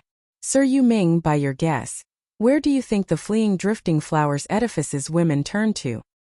To be quite frank, I do not know. However, knowing how stubborn grandmother is, and going by her name as Lady of Steel, she isn't one to give up. Sooner or later this day was bound to come and she planned accordingly. I just never imagined she would be so bold as to break the siege while they still had some fight left in them. Capturing so many of her disciples was just a happy coincidence. Although it is regrettable that grandmother and the overseers got away. Yu Ming sighed. My skill is still poor and many things escape me. Hope Estate Lord can forgive me. Yin Bagong and Lin Rufing's faces twitched in tandem. Poser. My stars and garters, this punk is just like Yuanshan. Bragging and faking humility. If you grabbed all those prisoners by mistake, does that mean the two houses who got Jack Squat should hang themselves? The two lords flared their nostrils and panted in rage. The siege of Drifting Flowers Edifices had come up with the vagrant Hell Valley as the definite winner. Something these two would never accept. Lung Wucheng smiled. Sir Yu Ming is so modest. How can it be a mistake when you have gained such merit? Ha ha ha. Huangpu Tianyuan nodded. Yu Ming, you truly take after your master. Hell Valley will go far with you by their side. Estate Lord is too kind. Yu Ming nodded. Yuanshan laughed in pride, believing rebuilding Hell Valley was just around the corner. Yen Bagong mocked, Humph, what future can a house with a robbed home ever have? What did you say? Yuanshan roared. Despite Hell Valley's heavy looks, Yen Bagong still had a look of contempt, turning his head in mockery. A whoosh announced the arrival of a green flash. Yen Bagong caught it. He read the jade carefully and paled. He dropped to his knees then and there and begged, Estate Lord Huangpu, I beg of you, rescue Pil King Hall. What on earth has happened, Hall Lord Yen? Huangpu Tianyuan asked. Yen Bagong was erratic. Zizhua Fan is laying waste to Pil King Hall. My house's legacy is about to be turned to dust. Please, Estate Lord, send aid. What? They couldn't believe their ears. Zhuo Fan was now after Pil King Hall. Huangpu Tianyuan and Lung Wucheng looked shocked, but a glimmer of a smile was hidden in their eyes. Yuanshan enjoyed how the tables had turned, laughing carefree. Talk about righteous retribution. You. Yen Bagong's eyes went red. Who told him to look down on another man's misfortune? He had no way to retort and looked pleadingly at Huangpu Dunan. Estate Lord Huangpu, you must help me. The entire Pil King Hall will be eternally grateful. Stroking his chin, Huangpu Tianyuan turned to Lung Wucheng. Lung Wucheng had come prepared, putting on a heavy look to match the mood. Zhuo Fan is too vile and insidious. Going in without a plan will set us up for disaster, falling for his devious ploy. To the best of my knowledge, we should instead attack his allies to force him away. We will attack Veiled Dragon Pavilion, and that will make him come to their rescue. Won't that relieve Pil King Hall? Zhuo Fan would have given Lung Wucheng the biggest thumbs up if he was here. Nice, you took the words right out of my mouth. The two were in tune with each other on this, using each other's actions as an excuse to further their personal agenda. Besides, I'm providing relief, just not directly. I have my best insider working on it as we speak. So you can't fault me for being a bad ally. The result? The 8 noble houses were falling one by one, leaving Luo clan and Regent Estate the only ones left standing. The Exodus had no choice but to rely on them, boosting their power. In short, all of them would be laid to waste, with only these 2 masterminds making out alive like bandits. Yu Ming saw through it as well inside. Now this is an overt plot. You may know every detail but would still be powerless to stop it. Each side has their own mastermind acting as coordinator, and the houses are the fodder. Be it an ally or an enemy, all of you will end up getting chewed and spit out. Seeing Yu Wanshan's condescending look for him, Yan Bagong sighed inside. He had finally figured out the difference between Yu Giki, Lung Wuchang and Zhuge Changfeng. Skilled at working behind the scenes yet powerless in the face of an open scheme. Zhuge Changfeng, Zhuo Fan, Lung Wuchang, the Emperor, all are true experts. Meanwhile, within 2 months, Xue Qingjian finally got the thousands of Drifting Flowers edifices women back to Windgaze City. Zhuo Fan had long since come out to welcome them, of course. Grandmother, as I live and breathe, I welcome you. Zhuo Fan spoke with hands behind his back. Grandmother bowed from dozens of meters away. I thank you, Steward Zhuo, for the assistance in Drifting Flowers Edifice's hour of need, for taking the time to come see us in person. I can't say how honored I am. How can you say that, Grandmother? We are allies. Of course I'd help you. It must be that Grandmother must still be hurting for what I did back then, Zhuo Fan sighed. It is all my fault for betraying your trust and for your suffering now. The more Zhuo Fan showed his remorse, the more guilty she felt. She had been suspicious of him from the first message that arrived and still blamed it on him, leaving her with an even worse feeling of making the wrong accusations. Peony Overseer had no such qualms. Talk then, why did you steal our heirloom? Peony. Grandmother glared. Zhuo Fan waved. I admit, it was wrong stealing from you. I have no excuse. For that, I have let everyone down when you needed me the most. I didn't wish for this to happen. There's no need for excuses. Steward Zhuo, you have done nothing wrong. Xue Qingjian intervened. Did you know that Regent Estate had young Miss and young Master in their clutches, forcing Steward Zhuo to commit such a vile act? What would you have done, Grandmother? Elder Xue, you're out of line. Zhuo Fan berated. But Drifting Flowers Edifices got the full picture. That the bastards from Regent Estate had pushed him. Chapter 436, Refining a War Puppet. Chapter 436, Refining a War Puppet. Oh, that devious Regent Estate. And Lung Wuchang, that snake. Grandmother gnashed her teeth. Zhuo Fan sighed. Grandmother need not say that. They're not that vile. It was me who betrayed you despite our ties. It is all on me. The only one you can take it out on is also me. A man has to do what a man must. I can take it. Oh no, Steward Zhuo, I am not so unwise as to take it out on you. I could never blame you now that I know the source of our misfortune. Elder Xue is right. Anyone would have done it if it were them, including me. It is not within my right to judge you, Steward Zhuo. The more Zhuo Fan gave his head on a platter, the more he made Grandmother feel bad, riddling her with guilt and shame. She ended up cursing Regent Estate some more. That wretched and vile and degenerate Regent Estate wanted to incite discord among us. Lung Wuchang is even worse. I bet he came up with that despicable plan. He stands back while Regent Estate is put to work, forcing you into driving a wedge between us. Alas, I did fall for their ploy, doubting Luo clan and resulting in today's calamity. This is all my fault. Grandmother cried again. Zhuo Fan blinked. Whether Lung Wuchang aimed for this when forcing him to get the Bodhi route, he didn't know. But one thing he was certain of, Regent Estate was packed with experts, while Drifting Flowers Edifice's women are impulsive. Not to sound narcissistic, but the task of stealing their great treasure could and would only be done by yours truly. No one else had the skills nor the expertise to pull off such a heist. Yet Grandmother was here denouncing Regent Estate, and he couldn't agree more.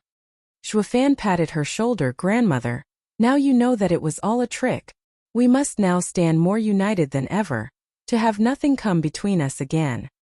Yes, Steward Zhua, Drifting Flowers Edifices is now at its weakest, and we will do everything you ask of us, for vengeance and rebuilding Drifting Flowers Edifices. Grandmother nodded with conviction. Zhuofan did the same. You honor me with your deep sense of duty. I will never let you down. I noticed you are poisoned with the rainbow cloud palm. I will have someone give you the antidote. Thank you, Steward Zhua. Grandmother bowed again, and the disciples helped her into the city. Zhuofan watched her go. Drifting Flowers Edifices, every member passed by him with apologies. At Peony Overseer's turn, she dodged his gaze and was no longer as fiery. Well, I'll be honest. Steward Zhua, you sure know how to turn excuses into a high-class act. We could have just told them when we first met. Why drag it all out till now? I felt my ears explode hearing that Peony nag us on and on. With the coast clear, Xue Qingjian looked at him puzzled. Zhuofan sighed. These ladies have just experienced a change of heart. And supplied with Elder Xue. Do you know the difference between fetching and sending? Xue Qingjian shook her head. Haha, like they say, easy come easy go. When someone gives you something, you don't give it much value. If you had used the same excuse from the start, no matter how good, they still wouldn't believe you. Only through their constant inquiry, forcing me to say it, did they take it as truth.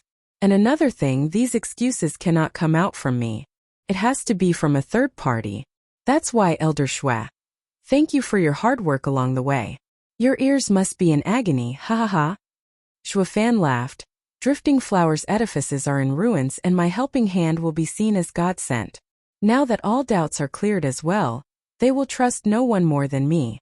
This trust will also affect the incoming houses as well, making the reform of the 3 houses a done deal. Elder Xue, Regent Estate must be gunning for Veiled Dragon Pavilion and Sword Marquis' abode now. Send them a word. Urge them to leave their homes and come to Luo Clan. Homeless, they will only have us to rely on in the end. Yes, Steward Zhua. Xue Qingjian cupped her hands. But paused. Steward Zhua, what is Sir's age again? Why do you look more and more like a sly old fox? Human yet vile at the same time. You still got the 3 destitute houses moved to tears from your generosity. Ha ha ha, it's not me who made them homeless but society.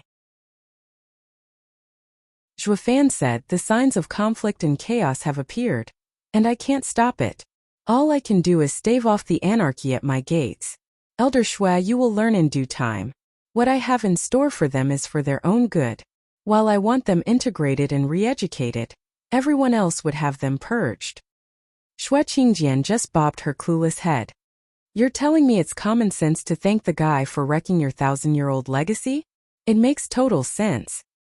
The vile and deceitful Steward Zhua sure acts quite a nobleman. Xue Qingjian didn't understand, and it wasn't like Zhuofan wanted her to. How is it going on Elder Qiu's end? Per your orders, I escorted Drifting Flowers Edifices disciples while the old guy is waiting for Regent Estate to vacate their city before they'll desecrate Drifting Flowers Edifices' ancestors and fetch you those bodies. Marvelous. Zhuofan nodded, flying towards Blackwind Mountain, leaving a few more words. Elder Li and Elder Yan have gone to take care of Pilking Hall. Wait for Elder Qiu to return, and you two can go deal with Mary Woods. Yes. Xue Qingjian bowed. Zhuofan was back in the bunker, sending the Luo clan members and Yun clan people away. Rows upon rows of pits lined up in his sight according to the Taiji diagram. Each pit held 2 bodies in the middle, with spirit stones all around them. One looked haggard but desecrated, while the other was dried up and human-like yet did not have the feel of one, the human pillars. On either side of them were countless materials and a pair of spiritual beast wings. Besides this one, there were tens of thousands of pits just like it. But only a few pits had bodies in them. Petting the human pillar's head, Zhuofan's eyes glinted.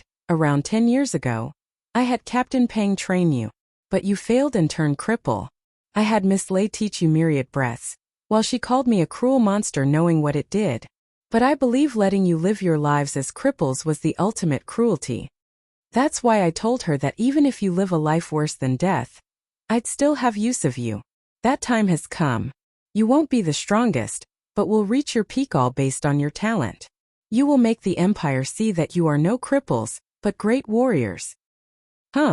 Waves came from the human pillars, something Zhuo Fan picked up on only after he made certain signs.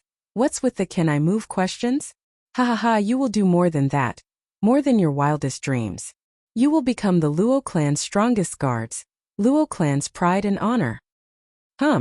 Another wave of ripples told Zhuo Fan of their joy. He was no goody two-shoes and planned on refining war puppets, devastating weapons of war. He'd use those ancestors and refine them with countless materials to make them as tough as diamonds.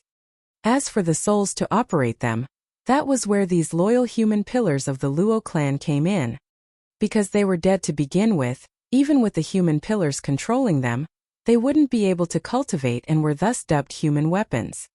It was the only way to describe a cultivator who hadn't achieved his potential. But they were more than enough for a weak empire like Tianyu. Due to material limitations, he planned to make 1,000 of them to start with while letting nature take its course with the rest of the human pillars. But thanks to Kuenping's hefty endorsement, he hoped to provide these children, who sacrificed themselves for Luo clan's intelligence network, a body they could move in. It was the best reward for their dedication and devotion. 1,000 war puppets were tough enough to fight the imperial family. But by the looks of things, that number was quickly gaining 2 more zeros. He could go toe-to-toe with Dugu Zhantian's 3 million army if this kept up. That was why he said that all of the emperor's planning had this as its single flaw. How long would he keep hold of his throne once this army showed up and fought back Dugu's army? Ha ha ha. Zhuo Fan's eyes flashed with cruelty as he shouted, "Open the gates of the world and let the clouds simmer, bringing down the heavy dark rain of war, so that the souls of the ancients may trample down on this land once more." Rumble. The world itself was shaking as the sky blackened and lightning flickered. Ghastly black winds rose on Blackwind Mountain, kicking up a storm and swallowing everything. Windgaze City was on the verge of being swept up in it. Grandmother and the rest, having just found peace, were now panicking and were at a loss. When the world experienced change, someone was going against natural order, bringing about heavenly tribulation. Just what was about to happen that would bring about destruction upon the living?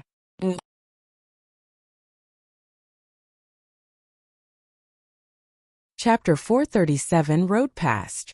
Chapter 437 Road Pass. SSS. Lightning snaked all over the corpses as the materials and the wings shone. They liquefied and entered the body, fusing together. It went just like what Zhuo Fan had been through the first time, but way easier. Unlike the live refining he underwent, this time it was done on cold dead corpses, unfeeling and uncaring about some trifling stuff like a destroyed soul. So, Zhuo Fan went big this time, 1,000 of them at the same time. With the job done, the bodies had a metallic sheen to them. Zhuo Fan made a sign, change places and let the souls return. Bang! The human pillars exploded into a shower of blood and viscera. As the gruesome display splashed the ground with a sickening sound, it left behind faint flames of a spectral green glow. Zhuo Fan made another sign and the flames entered the corpses. The corpses rattled and their eyelids shivered. Zhuo Fan went through another sign and the corpses opened their mouths, while he sent a pill in. Fuse and let spirits assume their rightful place. Another sign and the rumbling continued constantly as the sky had a hole in it, spewing out a lightning shower. The mountains shook and Blackwind Mountain's arrays were close to crumbling. Windgaze City's people paled, taking this unnatural phenomenon as the end of days coming to take everything they knew. Zhuo Fan shook with the earth, knowing this was heaven's way in showing its wrath, tribulation. Any items this world did not condone incited the heavenly tribulation to have them all purged, disintegrated, to guard all living things from destruction, decreed by the world's Tao. Zhuo Fan, while refining war puppets, was doing just that, going against heaven and bringing down the fury of the world on his head. But he had put too much work in this for a puny heavenly tribulation to come ruin it all. Since he was fully intent on refining the war puppets, he had a way to keep the war puppets alive, so to speak. The snap of his fingers echoed out. The 4 arrays started up and spewed out pitch-black mist all around Windgaze City. The black mist wiggled and spun, swallowing all lightning strikes. Shroud the Heaven's Eye, the Sun and the Moon 10th grade array, Hidden Shadow Dragon. With a whistle, the black mist swept over the war puppets, covering them completely. When the Black Sea passed, Zhuofan saw a flat ground, with all the war puppets gone from the bunker in his sight. The rumbling in the heavens was on hold, having lost its target. The black clouds scattered, having nothing better to do. The land no longer shook and Windgaze City returned to normalcy. But what had just transpired had every one of its citizens filled with a bad feeling. Sighing, Zhuofan wiped his brow overjoyed. At least he had the foresight to use the new authority of the Luo House and mine his domain, gathering the spirit stones needed to set the 10th grade array up. Everything would have been wasted otherwise, with even his home base laid to ruins under Heaven's tantrum. Heaven was quite generous though. It would strike down with unbridled fury and unmatched force when anything foreign was taking shape, but will leave you be, once it was done shaping up. Through the Hidden Shadow Dragon, Zhuofan hid the war puppets until the fusing finished. Then he'd have nothing to worry about. The world shall soon follow, with 100,000 puppets sweeping the lands in every direction. Ahahaha. Zhuofan looked around the bunker one last time before leaving. Only the world's odd phenomenon had left a mark on its people, yet they had no way of unraveling the mystery. This event was the start of a quirky habit, happening every other month. With Zhuofan keeping mum about it, none was the wiser and everyone became more puzzled than ever. It was like the world's ant flow was doing its thing. With no losses to worry about, no one bothered with it. This was how the next few months passed. Regent Estate used this time to lead its allies like an unstoppable flood towards Veiled Dragon Pavilion and Sword Marquis's abode. Learning from Drifting Flower's edifice's miserable ending, the two didn't resist and stuck to fleeing. Regent Estate's attack on the houses met hardly any resistance since the houses were long gone, taking less than a week to trample both of them. But unlike Drifting Flower's edifices, these two houses hadn't suffered many losses. While the wretched Zhuofan was the real big baller getting rich over this war. He robbed Pilking Hall and Marywood's blind tombs included, but didn't forget to include his precious allies as viable targets for some relaxed desecration. It went like this. Once Regent Estate knocked itself out after attacking a house, his team would swing by for some quality digging. The true winner in all of this was Zhuofan by far, getting close to 100,000 powerful corpses with bone tempering stage as the minimum.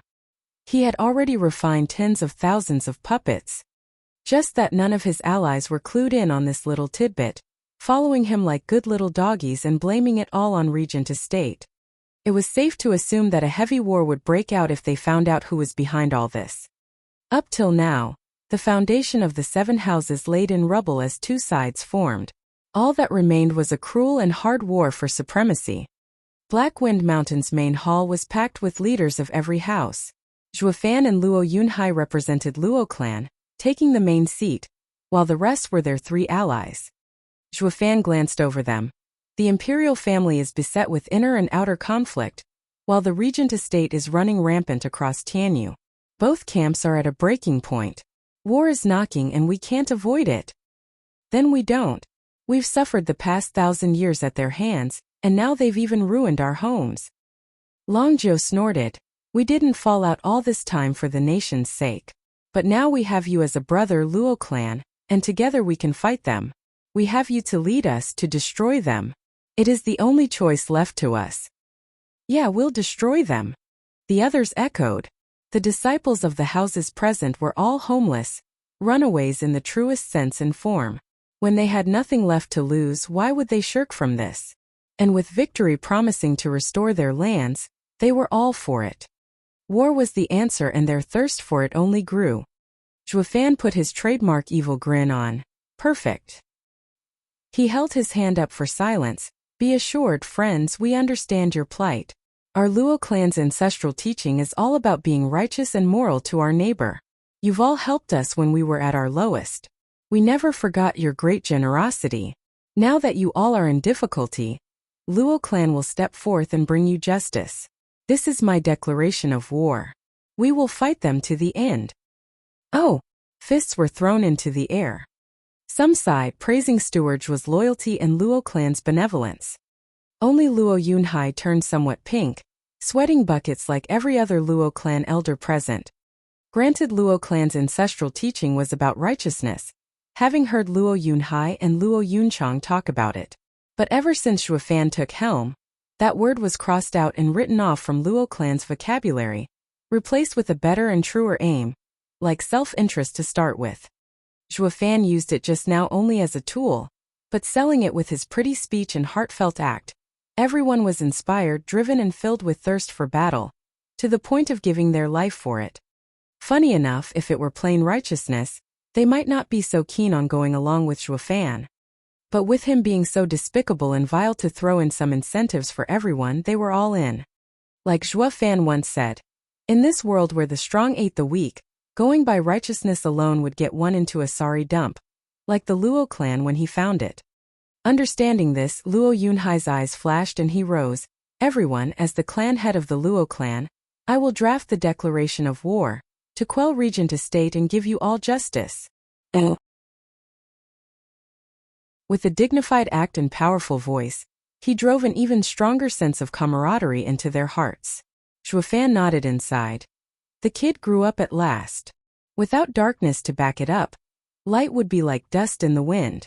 On the other side, regent estate already had its declaration of war ready, sending it to their final goal, Luo clan.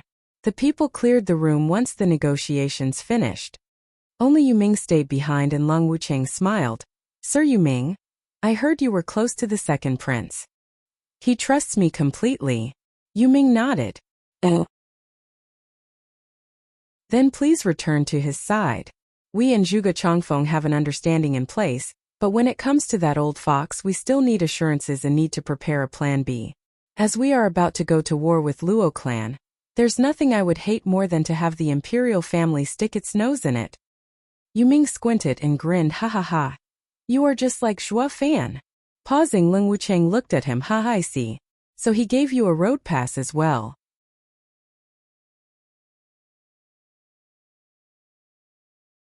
Chapter 438 Chance. Chapter 438 Chance. Elite Coder.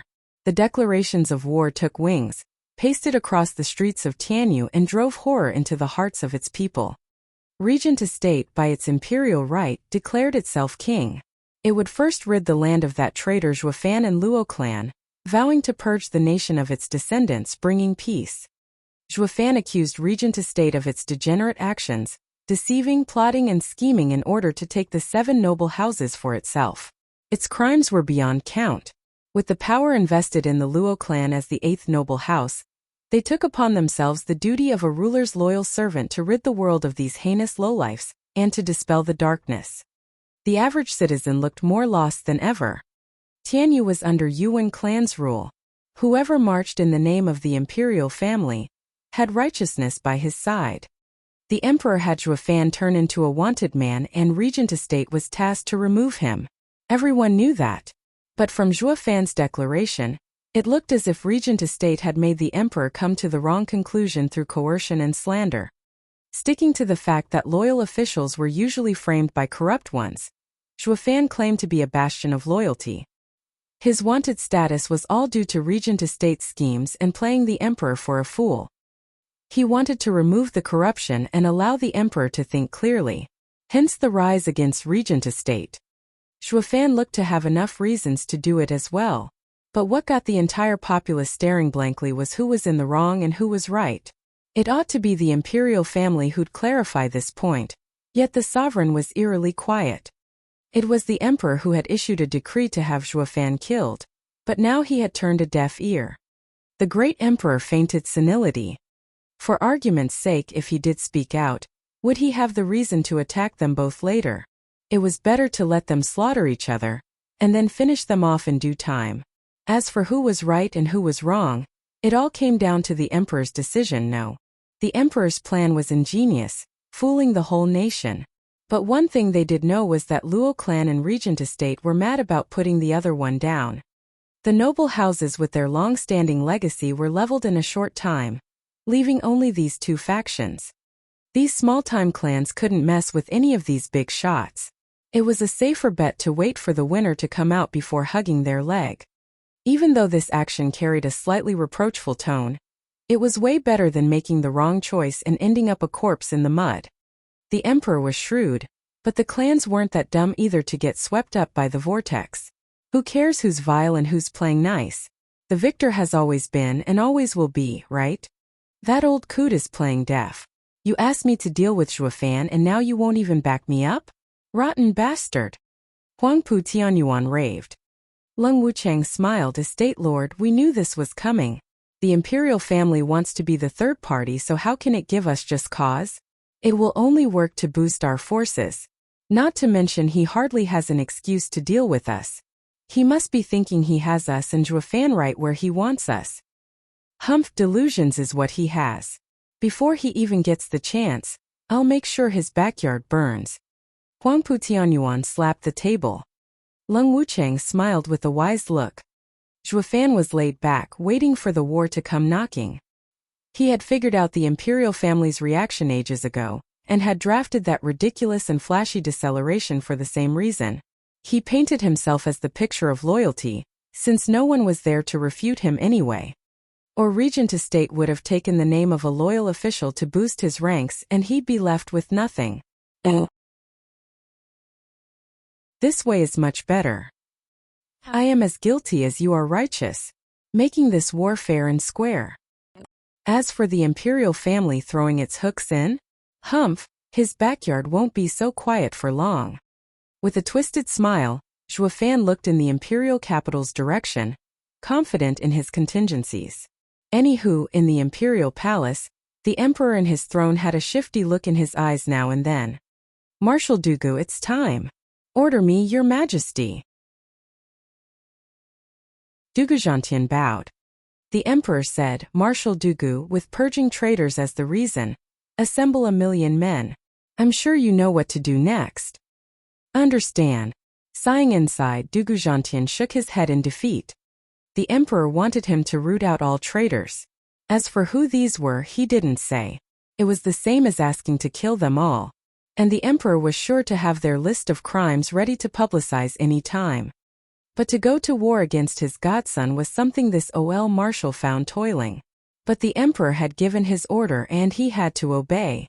Your Majesty, my departure will bring great chaos in the imperial capital. I fear. It's fine. Dugu Zhantian was wrecked with worry, but the emperor cut him off. I have made plans for this eventuality. Marshal can go with ease. This plan will settle Tianyu's critical situation. No mistakes are allowed. Understood. Dugu Zhantian bowed and left the palace. The emperor was struck with grief seeing him go. Marshal, for the good of the nation, I can only be ruthless. Days later, news of Dugu Zhantian's army being on the move spread to every ear. Zhuofan and Huangpu Tianyuan snickered. Only the prime minister was frowning. Obscure wolf slipped before him once again. Excited, Prime Minister Zhuge. Even Dugu Zhantian has left the emperor's side. This is our best chance so far. We wait. Zhuge Chongfeng's brow was locked in a tight scowl. Hu Lianchai grew unsettled. Prime Minister, sir. All of the emperor's loyal subjects are gone. He is defenseless. If we wait for him to settle all conflicts in and out of court, it'll be too late. The garrison has been putting pressure on us to leave since a few days ago as well. We can't wait much longer. Sighing, Zhuge Chongfeng's mind was a mess. Finally he spoke. We wait. For what? Prime Minister, sir, what's holding you back? Hu Lianchai was angry now. The Chuanrong's finest weren't here on a sightseeing trip. Going around the place doing nothing all the time would end up being the shame of their army back home. But this was all on the Prime Minister. Flicking his sleeve, Hu Lianchai was gone, leaving Zhuge Chongfeng alone with his jumbled thoughts. Whoosh! His two elders appeared at his sides, bowing. Lord Prime Minister, what plagues you? Of the 5 divine dragons, we've only ever seen 3. Now who do you think the other 2 are? Zhuge Chongfeng said. The Yinyang elders understood his plight and said, Lord Prime Minister, you've held back all this time because of these 2 divine dragons. Know yourself and your enemy, and you will be ever victorious. Even against divine dragons. If I do not know who they are, our impetuous action will be the death of us. Black Elder said, Lord Prime Minister, I have a conjecture but find it inappropriate. A man of your power has traveled far and knows much. No matter what happens in Tianyu, however people hide themselves, nothing comes as a surprise to you. Yet we have no information on these two divine dragons. They may not even exist, made up by the imperial family as a bluff. SSS. Zhuge Chongfeng gasped. You mean to say the old man has been using the empty city tactic? This is one dangerous bet. He would rather send everyone to deal with Regent Estate and Zhuofan, and only then settle the court. That would mean not acting now will be a waste. But what if it's all a trap and everything we've worked for would go down the drain? That old coot scheme is brilliant. I am truly in a dilemma. Zhuge Chongfeng sighed, but his gaze steeled. Send the order to get ready. Second Prince was pacing in his new manner, excited and worried. Whoosh. A second later he found himself looking at a gray robe and said, Sir Yuming, you're back at last. The situation. I know. Yuming had a crafty smile. Your Highness, this is your moment. Truly. Second Prince beamed. Too excited to speak.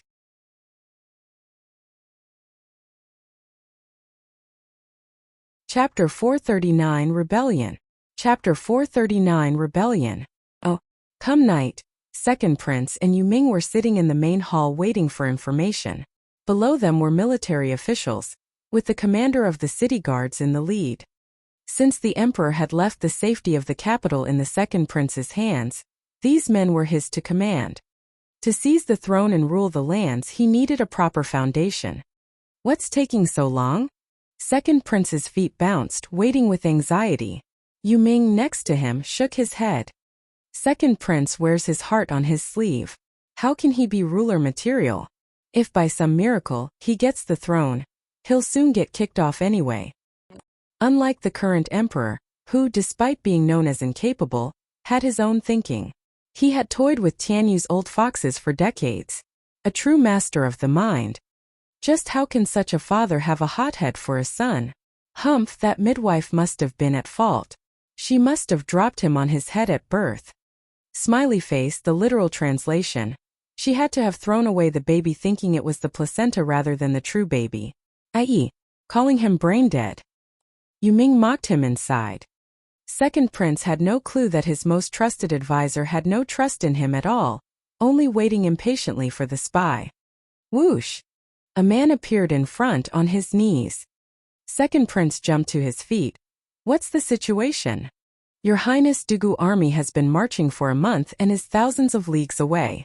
It will be impossible for them to return in time, even if it is only Dugu Zhantian or the 4 tigers of Tianyu. Truly. Second Prince was ecstatic. Ha! Dugu army is gone for real. Father is wide open. Commander, assemble the 30,000 guards and attack the palace and force father to abdicate. By morning at court, I'll be the new emperor. No one can do anything, ha ha ha. Yes, your majesty. Long live the emperor, the commander bowed. Second Prince laughed harder, his face beaming, writing himself off as the emperor already. Let's see who will dare say I'm not fit to rule when I have the imperial palace in my palm. Second Prince left with the captains right behind him. Begin, capture all officials. I don't want any chaos. 30,000 imperial guards are enough to seize everything. We will settle it tonight. Your majesty is invincible. The men chapped their lips. Only Yuming stayed behind with a mocking smile. Humph, the tallest tree gets all the wind. The imperial capital doesn't lack men with power and ambition, so why the hell don't they act? Leaving you to go first? Idiot, your only use is to be someone else's pawn. I've done what Zhuofan and Ling Wuqing asked. The imperial capital will be in chaos. Dugu Zhantian's army will have to return and they can fight to their heart's content, ha ha ha. Yuming slunk into the dark night. The main street of the imperial capital was soon crawling with soldiers. One busybody got too curious but was scared away by the display. Some stubborn officials were under house arrest, with nobody going in or out. Sighing, these men guessed what was going on. Someone was rebelling now of all times when everything was in chaos. All they could do was to wait for the resolution, knowing the night would be a chaotic one. Zhuge Chongfeng was at his home, consulting the details of his operation when he heard the commotion outside. One servant reported seeing guards around the house. Everyone was frantic, especially a man with sideburns, shouting, "Humph, didn't I tell you? He even has the Prime Minister's house surrounded. Just which captain dares to do this?" Minister of War, settle down. Zhuge Chongfeng smiled. "Ha ha, they're only making a scene, that's all." "But Lord Prime Minister, to have guards surround the Minister of War is a direct affront to me." The man was outraged at the gross lack of respect. Zhuge Chongfeng laughed. "There's no need to feel shame when they aren't even your men. Our men are still waiting outside. Just let these brutes search all they want, then we'll decide on our course of action." Zhuge Chongfeng's eyes flashed. The Minister of War showed a crafty grin in reply, nodded and sat down. Inside the imperial palace, the emperor was at his desk when he heard a cry and a servant frantically came over. "Why, Your Majesty, this is terrible." "Slow down." The emperor remained calm. Taking a deep breath, the man said, "Our revolt, Your Majesty. They're attacking the imperial palace and we're being overrun." "What?" The emperor rushed to his feet. But the servant begged before he could go. "Your Majesty, it's too dangerous. Please use the secret tunnel and flee." "I am the ruler of this nation. How can I flee from my lands?" Snorting, the emperor walked out. Just who dares to act with such impertinence? At the emperor's steel gaze, the servant sighed and followed behind him. They just stepped out and flames flashed across the sky with shouts and roars echoing everywhere. They saw a tide of soldiers smashing into the imperial palace and the imperial guards being pushed back. He also recognized who the rebels were, the city guards. Panting, out of the 3,000 imperial guards, only 300 remained, bloody and wounded. They all circled the emperor, their faces grave. Squinting, the emperor looked on happily. "My child, why are you using the city guards for your own means and charging on the imperial palace?" "Ha ha, oh imperial father. How do you know that I am leading the city guards and it's not them rebelling on their own accord?" A brash laugh announced the arrival of second prince surrounded by 10 radiant stage experts. Snickering, the emperor mocked, "Commander of the guards is not impulsive, and certainly not stupid enough to stick his neck out. You!" Second prince was infuriated. The emperor was mocking him for his rash actions, for that useless thing he had on his shoulder, even worse than a city commander. "Imperial father, I know you've only cared for the elder brother and always looked down on me. But now you shall see what I'm made of." "Oh, I think I've seen quite enough, a brainless buffoon. If I'd left the empire in your hands, the Yuan clan won't even see the end of the year, with the nation falling into anarchy." The emperor patronized. Second prince was fuming. "You can look down on me all you want, but history is written by the winner. I have you surrounded, the entire imperial palace is under my control. Make me an emperor now and I will let you retire and leave in bliss." "Humph, you really are my son. But what if I don't plan on retiring? Maybe I'll keep this seat a while longer." The emperor belittled. Shuddering, the second prince spat, "Imperial father, don't push me. What, you'll kill me? Kill your own flesh and blood?" The emperor taunted. Second prince's eyes were red. "Imperial father, you will abdicate, whether you want to or not, or our ties will be cut in blood." Second prince shouted, "Guard, bring His Majesty a pen and paper. He is about to abdicate. Kill anyone who interferes." "Understood." The guard army roared like a tsunami, filled with zest and power as it pressed on. The emperor was not the least bit scared, but one couldn't say the same about the imperial guards around him, shirking back slowly. Second prince saw them still acting firm and looked to his left. One radiant stage expert caught his meaning and flew for the emperor. But a figure cut that expert's path while someone shouted, "Second brother, stop."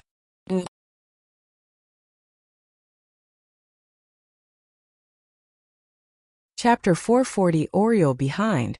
Chapter 440 Oriole Behind. Oh, bam! The clash rattled the men, making both sides drop their weapons in favor of covering their ears. The two experts separated and the radiant stage expert fell back to the second prince's side. The other was next to the emperor, followed by 7 more, the remaining radiant stage guards in the imperial palace. Yongning scrambled over, ranting, "Second brother, How can a prince stoop to such disgraceful acts as to take up arms and revolt? Stop this right now and ask Imperial Father for forgiveness. Shut up, Yongning. This has nothing to do with you. Second Prince never spared her a glance, only glaring at the Emperor. Imperial Father, ever since the fiasco with Shuofan, your radiant stage guards are heavily wounded. You have no chance. I do not wish for patricide, to be labeled a king-slayer by the people. I advise you to abdicate. The Emperor mocked, Son, the throne has always been acquired through succession or war. I'll be honest with you. I never cared much for you, nor did I plan on making you the next in line. If you want my throne, you will just have to take it from my hands. The Emperor raised his palm. Although empty, it carried all the imperial power he mustered as he taunted, if you can, that is. Second Prince gnashed his teeth, his nails digging into his palms, and spoke in a tragic tone. Imperial Father, finally you've come clean. You never tried to groom me into an emperor, casting me aside from the beginning. Then all I can say is that today the throne will be mine. Don't blame me, Father, as I'm about to break our ties. Second Prince almost roared, his eyes bloodshot. The Emperor, though, just looked back coldly. Second Prince's heart was struck with dolor. He sensed that his beloved Imperial Father never even considered him as his son, fueling his burning rage. Kill. Leave none alive. Get the Jade Seal. I'll draft the order myself. Understood. The men shouted, storming the palace. The 10 radiant stage experts moved as well. With only 8 experts on the Emperor's side and no divine dragons around, they held the advantage. The Emperor would soon lay in chains and the coup would be victorious. The radiant stage experts were giddy at the prospects. They would become the new Emperor's loyal officials, blessed with riches and resources. The Emperor's radiant stage guards were getting graver by the second, finding themselves outnumbered and unfit to protect the Emperor. Yongning cried, Father, look out. The Emperor still bore the same calculative look, standing firm and unflinching. His eyes flashed at the incoming enemy. Where are the shadow guards? Who?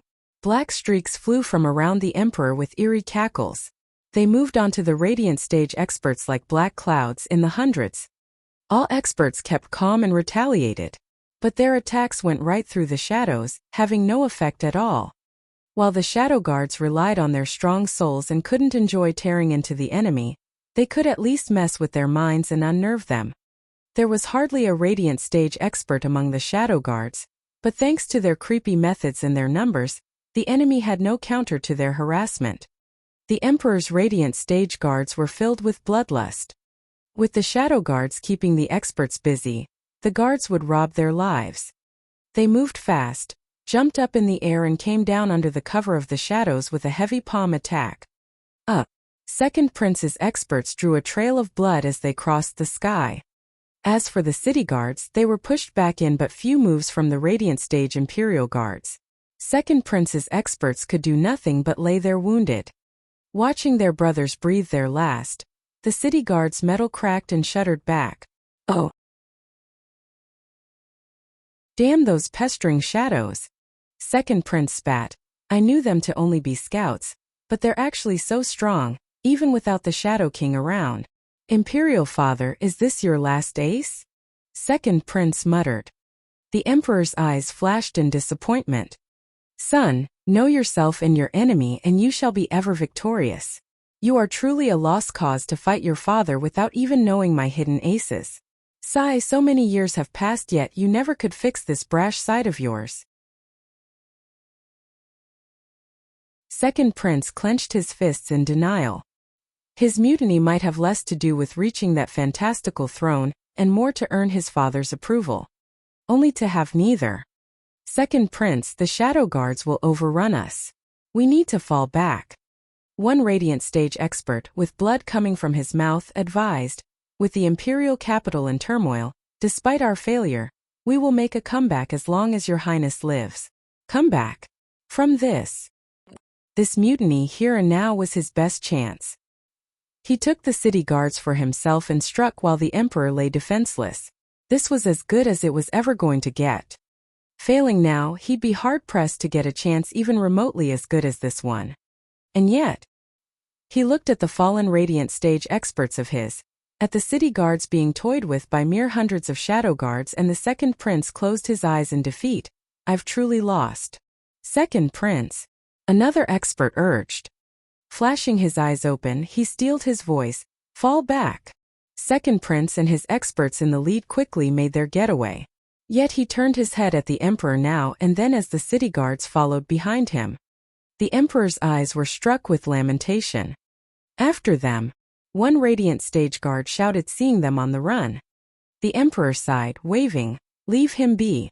The radiant stage guards froze but nodded. Your Majesty is the Lord Supreme but still a father. Second prince has revolted tonight, yet His Majesty would let him go. While the emperor didn't pursue, some shrewder individuals weren't about to let this prime chance go. Second prince was pulling out of the imperial palace while fending off pursuers when a boom revealed torches lighting up just beyond the gates, shining across thousands upon thousands of faces. Second prince watched the sea of lights and spat, Crown Prince, third brother, have you come to ambush me? Second brother, you had the gall to raise your arms against our emperor and are charged with heinous crimes. Talk, how is the imperial father? Crown Prince stepped forth, demanding. Yuan Song was worried. Second brother, how are the imperial father and Yongning? You couldn't have been so cold as to harm them. Humph, old third, when people speak of lowbrow, bug-eyed, fat-headed fool, they mean you. I thought it would be obvious by now how they're doing by looking at my beaten army. Second prince mocked, ha ha, elder brother, you sure are considerate. I'm sure you've been waiting for this chance for a long time. With the sin of regicide on my head, you would have all the right to take me down and take the throne for yourself. Humph, like a true Oriole. Now I see why the imperial father made you crown prince. You really are resourceful. Crown Prince held him in a cold stare. Second brother, you are jumping to conclusions. I only have imperial father's safety in mind. Do you now? Then you should be relieved to know that the imperial father is the picture of health, strong as a horse. It'll be a long time before you'll take his mantle, decades even, ha ha. Second prince cackled, to which the crown prince displayed a bloodthirsty look. Second brother truly is a waste.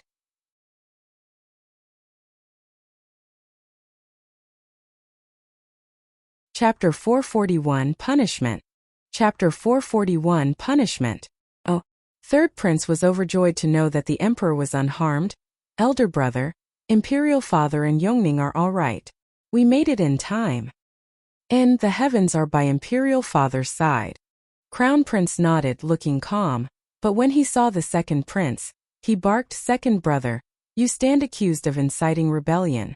Give yourself in and let us take you before the imperial father for your sentence. Second prince mocked, you've got another thing coming if you think it'd be that easy. I may have failed, but I still have my guards, my radiant stage experts. It'd be easy to get through you. Would it?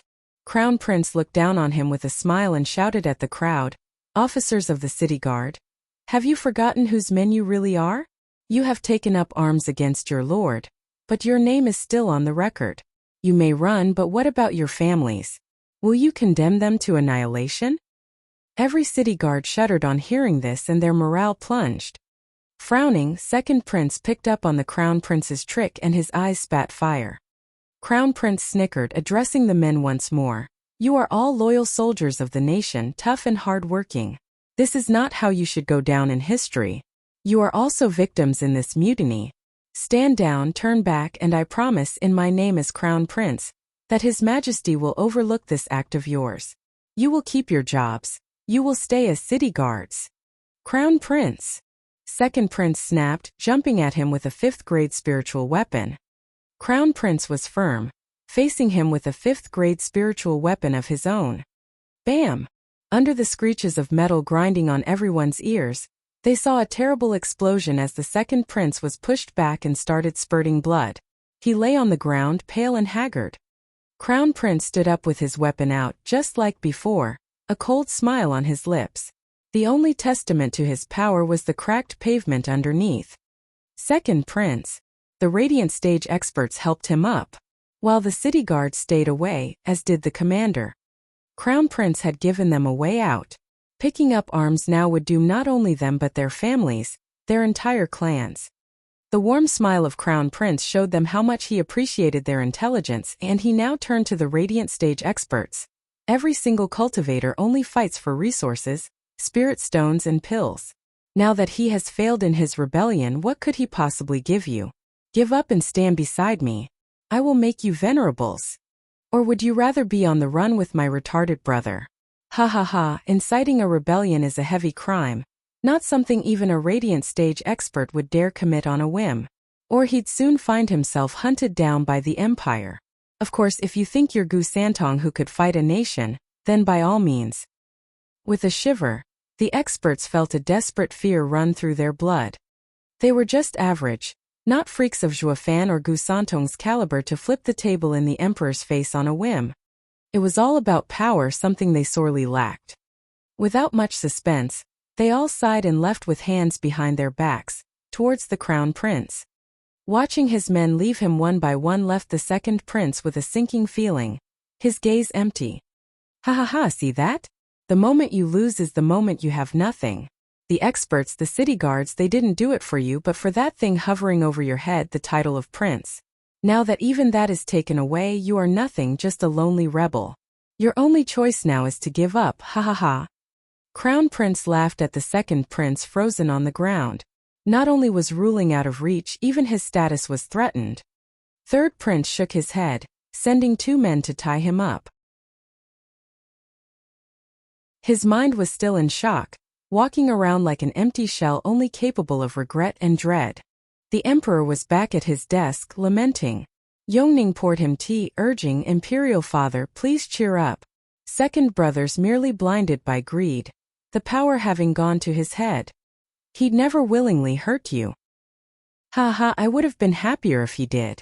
A pity this is as far as my child can go. The Emperor shook his head. Yongning started, what does that mean? Nothing. This is a man's game. Something you don't understand and hope you never will. The Emperor patted her head with a fond gaze. I wish for you to stay like this forever, pure and unmarred by the world's corruption. Blinking her big eyes, Yongning nodded clueless. The Emperor smiled. I just love that silly look on your face. Ha ha. Report. A sharp voice announced the arrival of a servant. Your Majesty, Crown Prince and Third Prince's timely intervention has captured Second Prince's rebel army. The 2 princes are wishing to see your Majesty with the rebel prince. Humph, impeccable timing too. The Emperor snorted. I'll allow it. Yes. The servant left. Yongning watched in worry. Imperial Father, what are you going to do with second brother? The Emperor's eyes flashed, the silence weighing heavy on Yongning's innocent heart. They were kin, born of the same parent. How could she bear seeing her father kill her brother? But even she realized the gravity of rebellion. A prince would suffer the same fate as the next criminal, the gallows. The fact that she could do nothing to plead his case only burdened her heart more. Crown Prince and Blobby brought in a tied-up second prince. Imperial Father, I ask that you forgive me for my late arrival to your rescue. Crown Prince, how did you handle your brother and the guards? The Emperor asked. Crown Prince was candid. Forgive me, Imperial Father. I have taken the liberty to let them go. To let them return to their posts. With troubled times upon us, you cannot blame them. There was no need to exacerbate. Crown Prince, you've done well. The Emperor nodded. Crown Prince bowed with gratitude. I thank Imperial Father for his kind words. The Emperor turned to the captive. Son, I've told you before. You can only have what I give you and never take what I don't give you. Do you finally see the wisdom in my words? Humph, what use does wisdom have to a defeated general? Second Prince sighed. I never considered the fact that the reason behind my rebellion was all due to my title as prince, the title Imperial Father gave me. Now that you've taken it away, I will be worse than nothing, ha ha ha. Imperial Father, is this what you wanted me to see? The Emperor shook his head. The sky is boundless and the lands vast, but the power of the Emperor goes beyond them all. I only wish to tell you that I am the true ruler of Tianyu. You can pull any stunt you like as long as you don't rebel. Second Prince sighed, hanging his head. Crown Prince's eyes glinted. Imperial Father, may I ask what is the second prince's sentence? The fatty probed. All eyes turned to the Emperor. Only second prince's head was still down, in the pits of despair.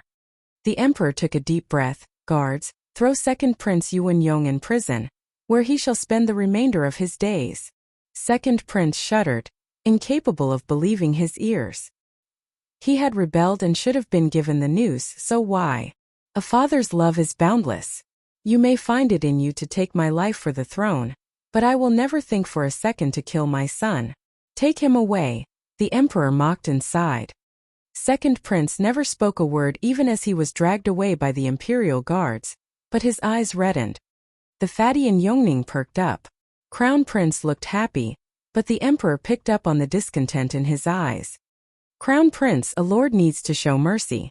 He can no longer stand in your way.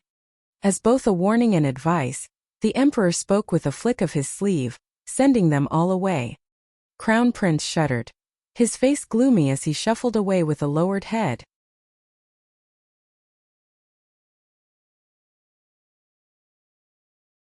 Chapter 442 to War. Chapter 442 to War. Oh, at long last, the sun dawned on the imperial capital after a tumultuous night, finding the city guards at their posts and the order restored. Zhuge Changfeng and many officials were waiting in the prime minister's mansion for updates.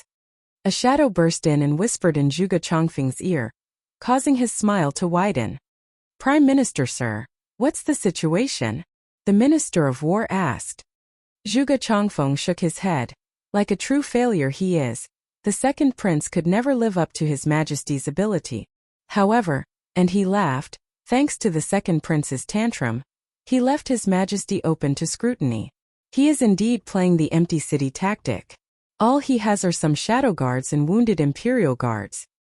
The Minister of War proposed, then we can. Of course. Zhuge Changfeng was firm, having grasped the truth. The old man has gone all in on this move of his.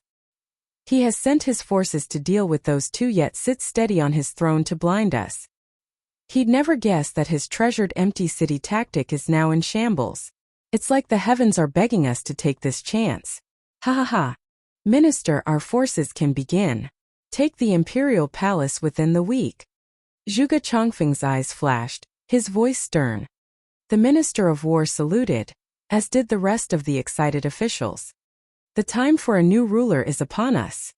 News of the second prince's rebellion spread like wildfire, reaching Dugu Zhantian's ears thousands of miles away 3 days later. Dugu Zhantian panicked and was about to turn back. He didn't even get to strike camp though, as a yellow flash landed before the marshal's tent bearing a scroll with imperial edict on it. Dugu Zhantian convened with his tigers and received the order. Hear ye the emperor's edict.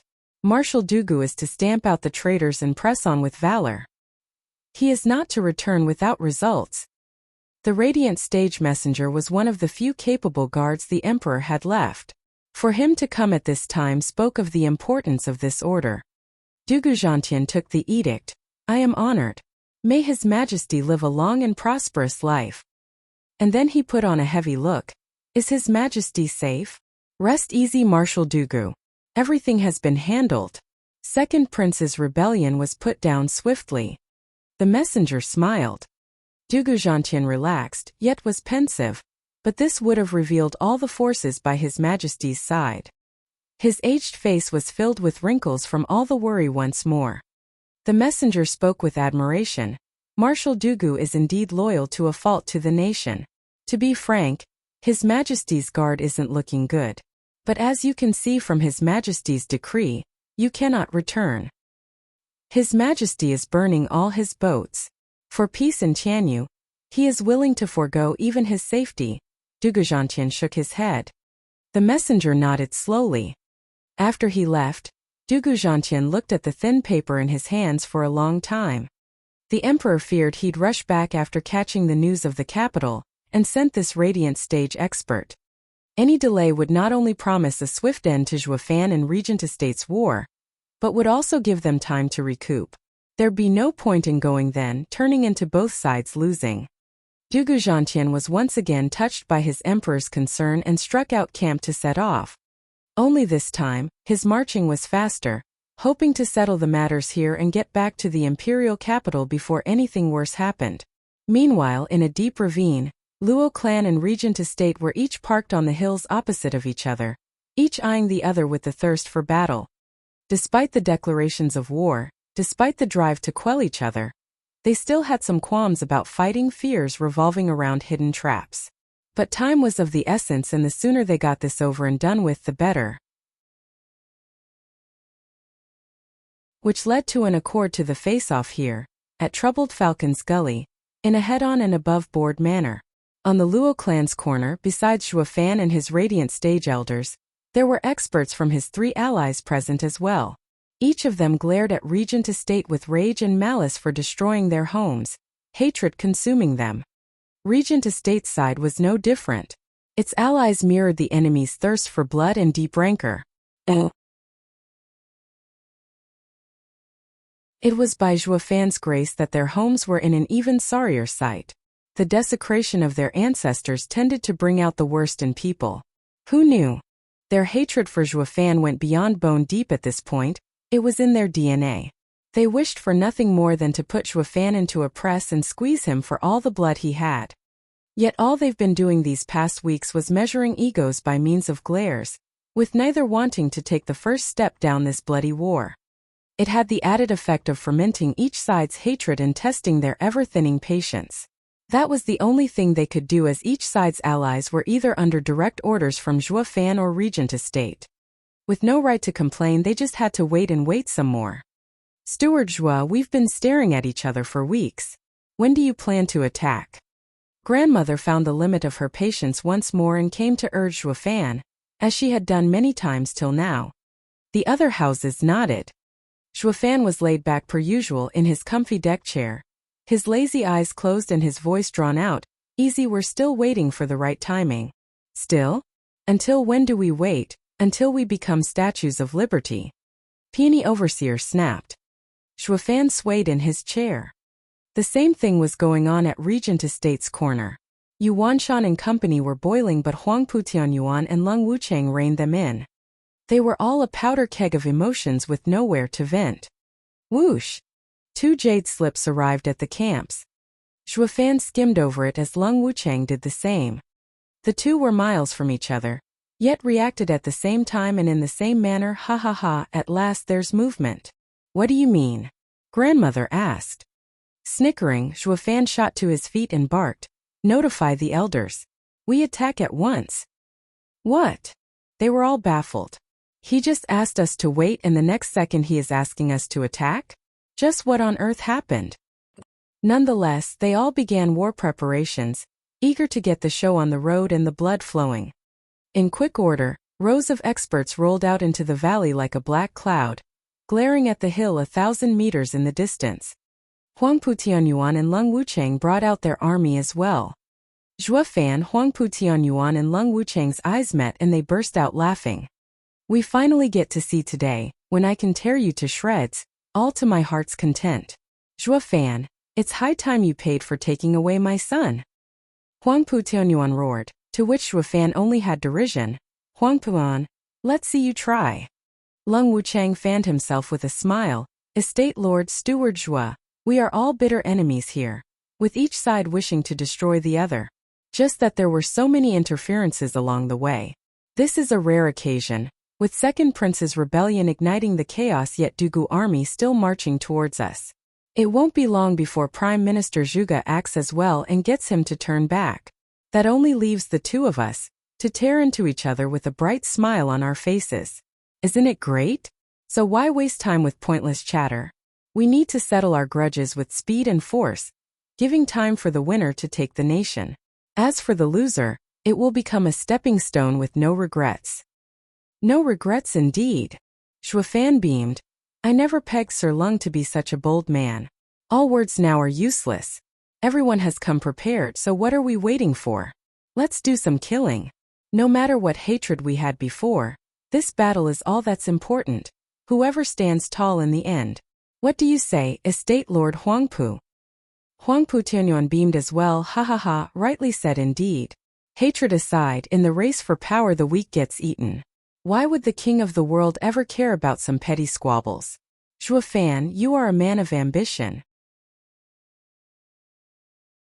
For me to fight you today with the world at stake, it is an honor. The revenge for my son no longer matters. Why would a man with his eyes on the world ever mind such trifles? Then Estate Lord Huangpu, shall we? Zhuo Fan snickered. Huangpu Tunyuan had the same twisted smile as both of them roared. To war.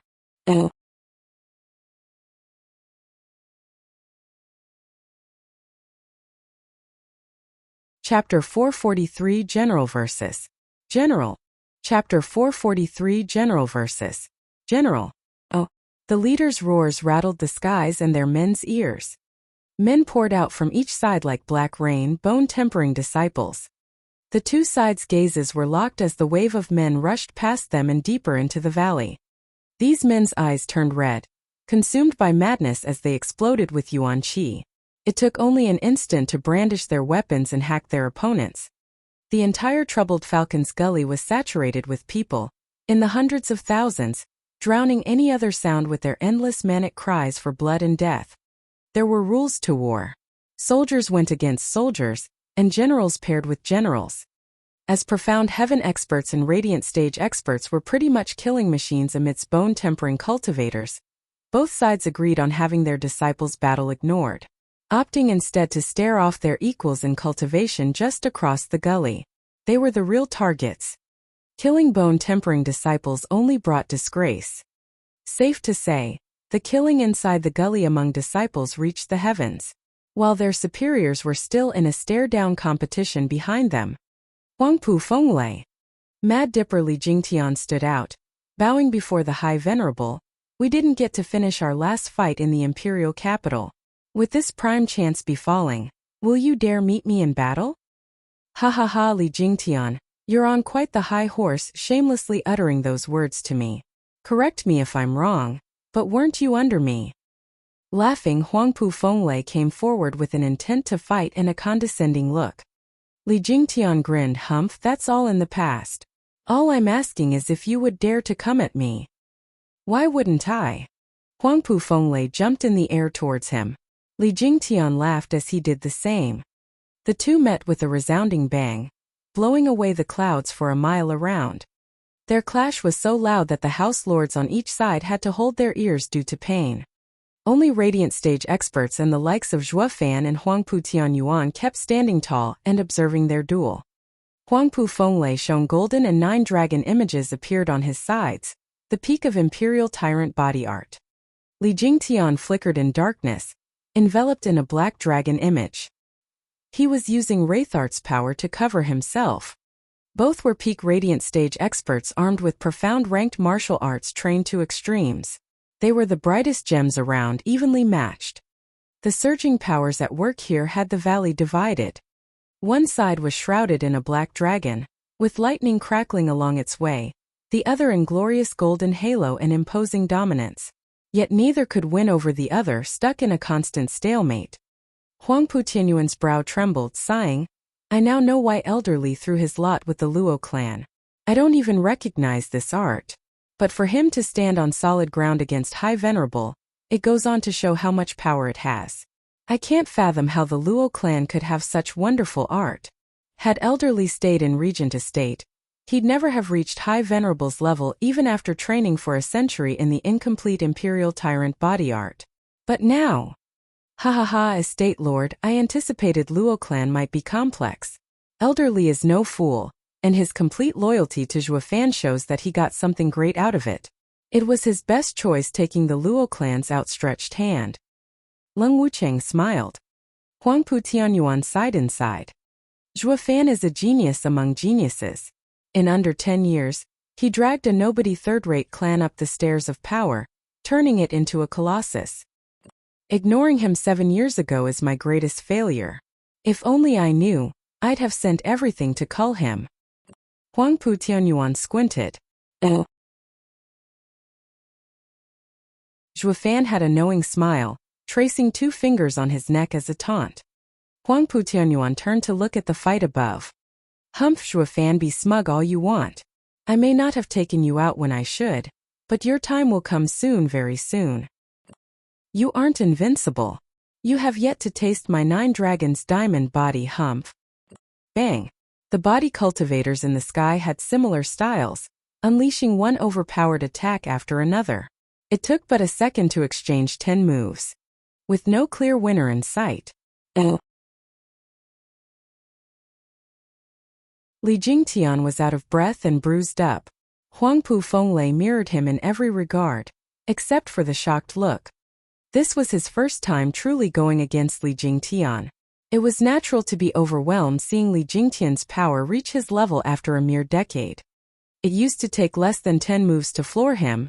This expert today was outraged at his inability to reach the same outcome today. Li Jingtian was ecstatic.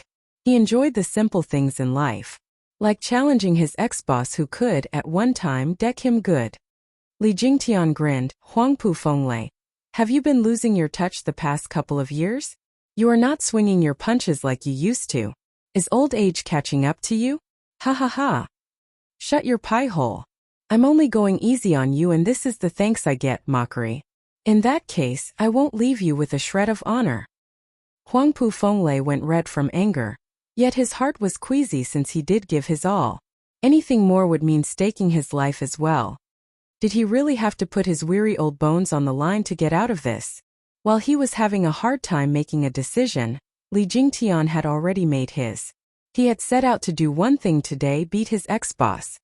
Missing this chance, Zhuofan was bound to finish him off at some point. As a martial fanatic, he just had to beat the guy who had wrecked him years ago or he'd never forgive himself. It would have the added side effect of affecting his cultivation. Li Jingtian gnashed his teeth and spat. Huangpu Fenglei, take this. Li Jingtian's black aura exploded, shooting for Huangpu Fenglei as a black dragon wrapped around him. Humph! Isn't it the same soaring demonic dragon again? It won't change a thing. Huangpu Fenglei snorted with a shiny golden glow around him. Li Jingtian had a creepy smile on him though, and just before impact, he halted to make a sign. Wraith Style's third move, Necro Dragon Screech. Roar! The black dragon image ripped the space in its charge towards Huangpu Fenglei. Safe to say, even with Imperial Tyrant body art, Huangpu Fenglei would have a hard time fending off such an onslaught from such a short distance. And that was the truth of it. Huangpu Fenglei was forced into letting his soul take the brunt. A wound on the soul meant a drop in strength, which translated into defeat. Facing his ex-subordinate and losing, High Venerable's name would be soaked in mud. Huangpu Fenglei bit his tongue and spat blood as he made a sign. Imperial Tyrant Body Art's 10th stage, Imperial Presence. A golden glow washed over him as a golden dragon roamed around him in an airtight seal. The 10th. Zhuofan cried, that's stepping into the Earth-ranked martial art category. Does Imperial Tyrant Body Art have a 10th stage? Huangpu Tianyuan was stumped, amazed that Huangpu Fenglei had reached such a level. Imperial Tyrant Body Art had 9 stages, with the 10th stage mere hearsay. Only the ancestors of Regent Estate a millennium ago could reach it. High Venerable is a genius of his generation, no less than the eldest young master. If not for the dragon soul defending him, he never would have been High Venerable's match. High Venerable is a true genius of the millennium. Leng Wucheng praised. Huangpu Tianyuan nodded. Huangpu Fenglei laughed behind the golden curtain. Li Jingtian, do you see this? This is the true power of Imperial Tyrant Body Art, martial and spiritual unity. Be it physical or soul attacks, nothing can break the Imperial presence. Think again. Li Jingtian grinned. His black aura disappeared as an eerie power built up while he extended 2 fingers. High Venerable, the only way to make your defeat true is by taking you down at your best. Zhuofan cried, elderly.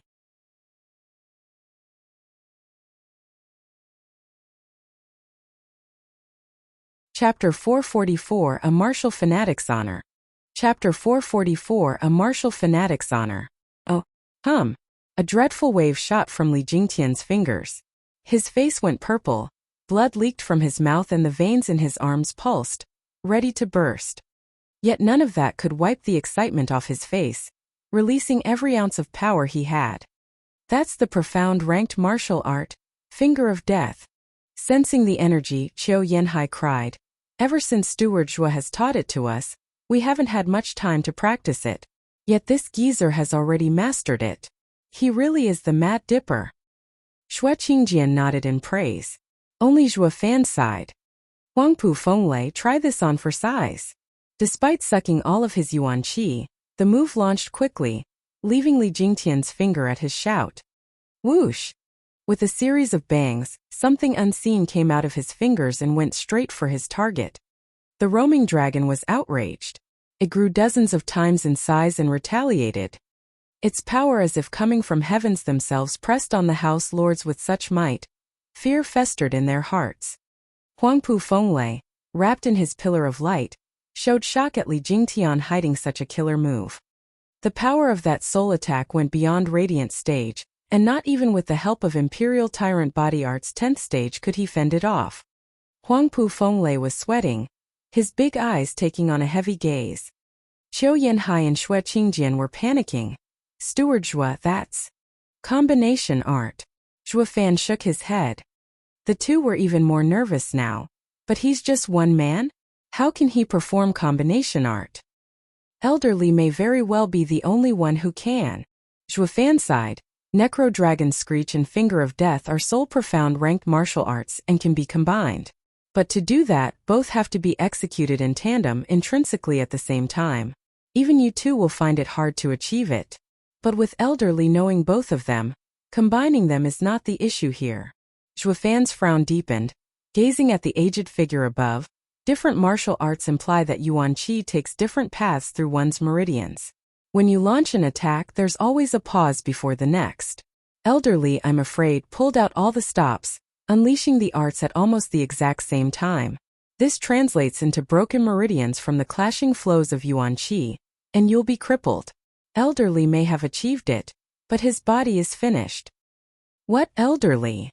The couple's faces fell, turning to Li Jingtian. His power was plunging after unleashing the two arts. Elderly, why did you have to go so far?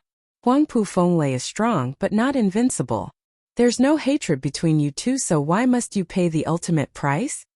Zhuo Fan and the power couple were vexed. This is no kill or be killed situation. Xie Tianshang whipped out his sword, coming before them, and smiled at the figure above. Zhuo Fan, you do not understand a martial fanatic's heart. If you do not surpass an opponent you recognize, it will leave one with regrets. Today is when these two sides will settle their differences once and for all. If we fail, we will die. If we win, we will kill them. With your strength, Huangpu Fenglei will most likely die at your hands, something Elderly can't stop. It means that this is his last chance to fight his enemy. He must defeat his opponent by any means necessary. This is a martial fanatic's will and glory. Spoken like a true martial fanatic.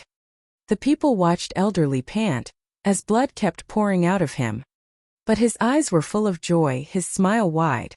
It's so hard to understand the mind of a martial fanatic. The way I see it, winning is everything. But to win at the cost of your own life is highly inadvisable. Zhuo Fan shook his head, but smiled. Get ready, it's our turn soon. The rest had fire burning in their eyes. The now huge black dragon image above finally clashed with the golden pillar. Bam! The resulting explosion was like the aftermath of a bomb. The pillar shook under the point-blank impact, slowly getting riddled with cracks. With a snap, it fell apart and dissolved into flickers of light. While the black dragon was relentless in its pursuit for Huangpu Fenglei. Boom! Huangpu Fenglei felt his brain explode and an excruciating pain riddling his heart. Spitting blood, he slammed the ground, his soul in critical state. While his feeble consciousness still held on, he jumped towards Regent Estate. He knew he had lost this fight. Standing around longer would only mean death. Huangpu Fenglei recalled his glorious name as Regent Estate's high venerable, and grief struck him. The fact that he had lost it all in a single move made this grandpa's aged heart rot with sorrow. Oldly, I'll get you for this next time.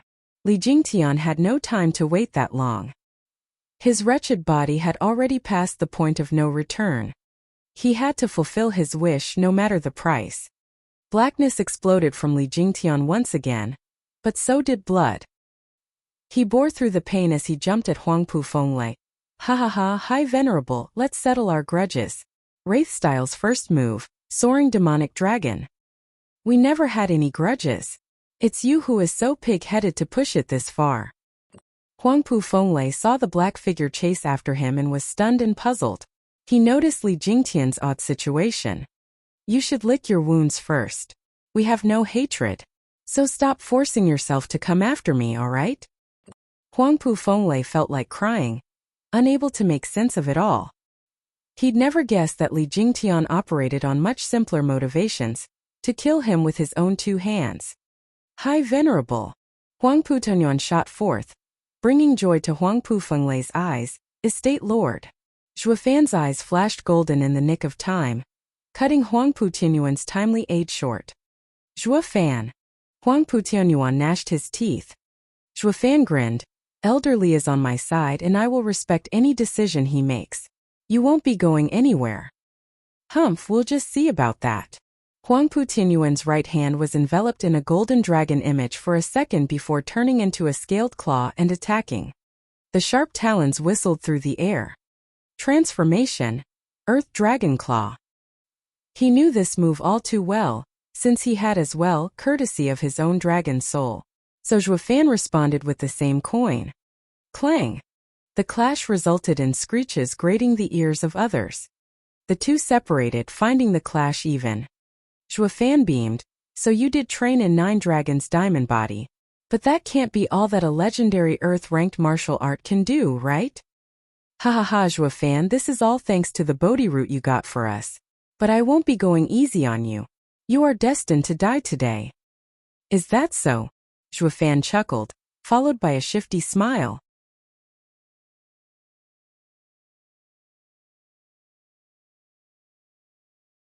Chapter 445 King Against King.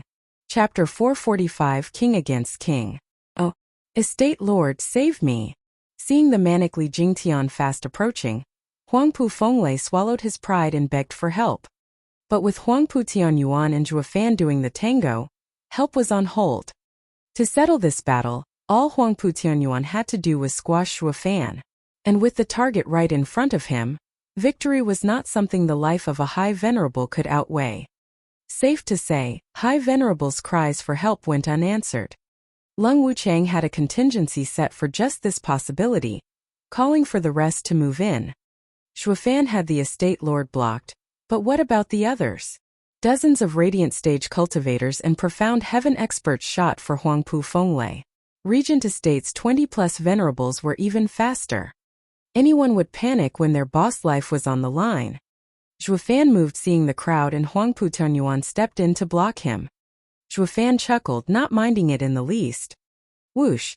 Others would handle the Radiant Stage rescue party, not to worry. The power couple and the four scheming demons, with a few Radiant Stage experts from their three allies, moved in. While Yu Wanshan's team of Profound Heaven experts was facing Grandmother's team. It was Zhuofan's plan and his order. No one was to interfere in Elder Li's fight. Lung Wuchang took in the new battlefield inside. No matter the outcome of today's battle, High Venerable's life is forfeit. Li Jingtian arrived at last upon his target, the black aura having reached its peak. Huangpu Fenglei paled. With the rescue team up a creek, he was left to fend for himself. Shouting, he shone golden once more. Roaring, Li Jingtian, don't test me or I'll fight you to the death. Ha ha ha, just what I want. Li Jingtian turned into a black dragon as it went head first. Boom! Black and golden glows clashed, shaking the world around them and turning many heads. As the dust settled and smoke rose, the bloody figures became visible. Li Jingtian was soaked in blood. His chest was caved in, vessels had burst and bones were snapped. His eyes, however, held that look of joy, of pride. Huangpu Fenglei was as pale as a sheet of paper, his pupils dilated and half of his body laid shattered, with vague signs of life. Half of his face shuddered, expressing a contorted and grisly image of unbelievable despair. He ran unchecked over Tianyu for 100 years and never conceived it humanly possible for the day to come when he'd lose in such a wretched and nasty way. Li Jingtian, we have no hatred. Why must you be so obsessed with my death? Words slipped out of Huangpu Fenglei's stiff face. Coughing from the pain in his chest, Li Jingtian's smile never left him. Huangpu Fenglei, today you lost to me in 3 moves. In your blind arrogance, you once said to me that I was of poor talent, only worthy to be behind you. You were strong then, shaking me to the core as I looked up to you as my role model. But 30 years passed while I trained Imperial Tyrant body art to the 7th stage only to have my cultivation cut short by your refusal, saying that I'm not worthy to pursue the complete art. When I argued, you beat me up in 1 strike. Then you said that I've reached my limit, and no matter which cultivation method I train in, it'd all be wasted on me and I'm not fit to follow you. Ever since that day I've only been a mere guest venerable, an outsider to your venerable circle. And seeing those nondescript Regent Estate venerables training in the full cultivation method, I could never accept this. Even more so when you said that I have reached my limit. I never cared for being an outsider at all. From then on, you have always been my rival and I vowed to myself to defeat you one day. That day has come, ha ha. Li Jingtian spluttered blood. Huangpu Fenglei felt like crying. Li Jingtian, you narrow-minded fool. You've held on to that trifling event till now. To you it may be pointless, but to me it was unforgettable. My path has no end and no one alive can say otherwise, not even you. Li Jingtian shouted through the pain. Huangpu Fenglei sighed. It is my mistake, my. His eyes closed, his face twitched and relaxed. He had let go of all hatred, finding peace. Li Jingtian showed a confident smile. High Venerable Huangpu Fenglei was a man who would put honor above all, but he admitted in the end that he was wrong about Li Jingtian. Because Li Jingtian had beaten him, that too in less than 10 moves. Li Jingtian's cultivation was far from over. I won. Closing his eyes, Li Jingtian collapsed. Xie Tianshang appeared beside him, helping him up. He only relaxed after sensing his breath. As a fellow martial fanatic, the headstrong Li Jingtian was a prime example. He hoped for one day to beat his own rival. Xie Tianshang's eyes flashed as he looked at Zhuo Fan, shouting, Zhuo Fan, elderly is fine, only blacked out from the wounds. Xie Tianshang took Li Jingtian away. Zhuo Fan relaxed, but Xie Tianshang's look had him stunned. Why does it feel like he's looking at me like an enemy? Aren't we allies? Zhuo Fan smiled dejectedly and turned to Huangpu Tonyuan. Elder Li and Huangpu Fenglei's battle has reached its end. Our top general's fight now has a conclusion carrying a sad tone with it. What sadness? As kings vying for the crown, power is everything. Huangpu Fenglei died because he was weaker. I'm not sad, so why should you be? Huangpu Tianyuan snorted. Zhuo Fan sighed. I am not sad about your high venerable. Elder Li's story has moved me. A story about someone posing for decades, of how his showboating cracked at the seams in his final moments. It's true what they say, posers get thunderstruck. He got what he deserved. Shouldn't Steward Zhuo take heed then, having the same style? Huangpu Tianyuan quipped.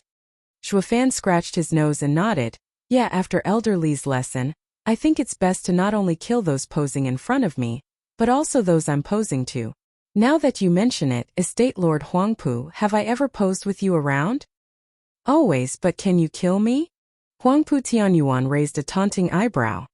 Zhuo Fan looked him right in the eye as the calm gave way to endless bloodthirst. He flashed in his enemy's face, right hand glowing red. Huangpu Tianyuan found the punch already on his chest, reacting only as he was sent flying. Rumble! Huangpu Tianyuan slammed into 3 mountains, cutting them down to size. Huangpu Tianyuan ended up buried under all the rock slides. Zhuo Fan's grin contorted. I've yet to meet anyone who I've wanted dead but who has survived. Estate Lord. Regent Estate's side shuddered restless, but there was no sign of movement from the rubble. Just as everyone started to believe that he had kicked the bucket in one hit, an eerie cackle came. Hi Zhuo Fan, is that all your mighty punch can muster? Zhuo Fan deadpan. Sure enough, 9 Dragons Diamond Body isn't just a fancy name. Now let us begin our fight, king against king.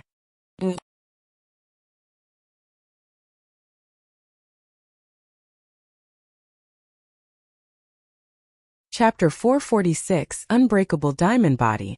Chapter 446, Unbreakable Diamond Body. Oh, roar.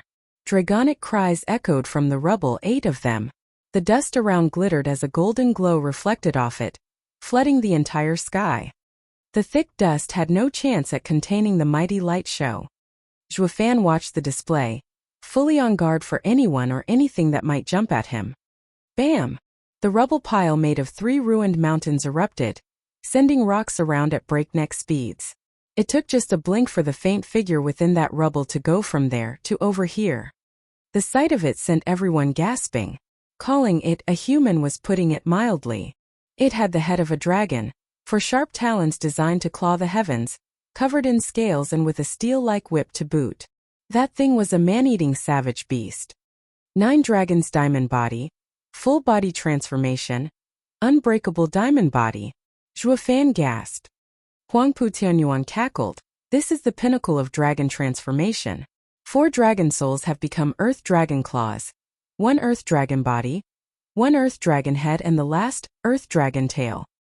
Zhuo Fan, you only have 2 strong arms, of which only one is an earth dragon claw. You stand no chance against the might of this unbreakable diamond body. You're finished. Huangpu Tianyuan's eyes shined with bloodlust. Regent Estate's side got fired up. Except for Regent Estate's venerables, everyone was in the dark about Estate Lord Huangpu's newfound power focused on dealing with Zhuo Fan alone.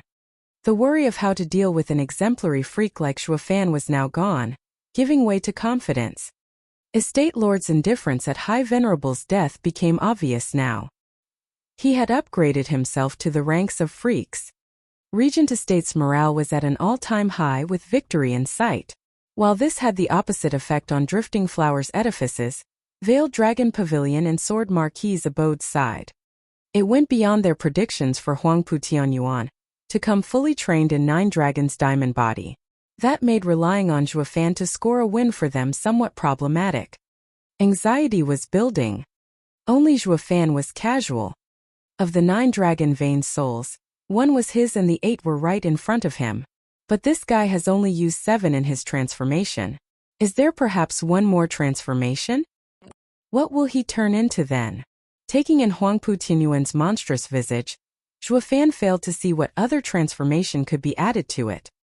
He took this as a warning sign for what may come. The last dragon soul may very well be the move to kill me. All the more reason he had to force the enemy to reveal it, create a counter for it and win this thing. Zhuo Fan flicked his arms. Earth Dragon Soul transformation. Roar. The roar came from Zhuo Fan's left hand, glowing bright gold and revealing the same claw that Huangpu Tianyuan had 3 to spare. His right hand turned red as well, bringing out the power of Qilin Arm and Earth Dragon Claw. Huangpu Tianyuan opened his sharp maw in a taunting laughter. Hee, like I said, you only have the Earth Dragon Claw while I have the unbreakable diamond body. It's time I bring back the 9th dragon soul where it belongs. Huangpu Tianyuan was upon Zhuo Fan in a blink. Zhuo Fan widened his eyes at the sheer speed, just short of shift. He clawed with his left arm on instinct. Clang! The 2 earth dragon claws screeched on contact, locked in place. Grinning, Huangpu Tianyuan revealed a savage look while holding Zhuo Fan's left arm busy. Zhuo Fan was clear on his plan, wanting to turn this into a contest of raw power. And with the old guy's entire body prepped and primed like Gu Santong's, he had no weaknesses. While beside his 2 beast fists, Zhuo Fan was all human. Even after the grueling refining, it fell short to an earth dragon's body. Oh. That made a contest of strength the worst choice. Something Huangpu Tianyuan insisted on. Snickering, Huangpu Tianyuan had Zhuo Fan's Earth Dragon Claw busy, while using another claw to slam his brainpan. Bam! This time the clashing sound came from the impact between Zhuo Fan's right arm with the Earth Dragon Claw. The pitch-black eyes looking at him dead in the eye made him clench his teeth. I am more than clear on your left arm, though I am curious, how did you get your right arm to match the Earth Dragon Claw?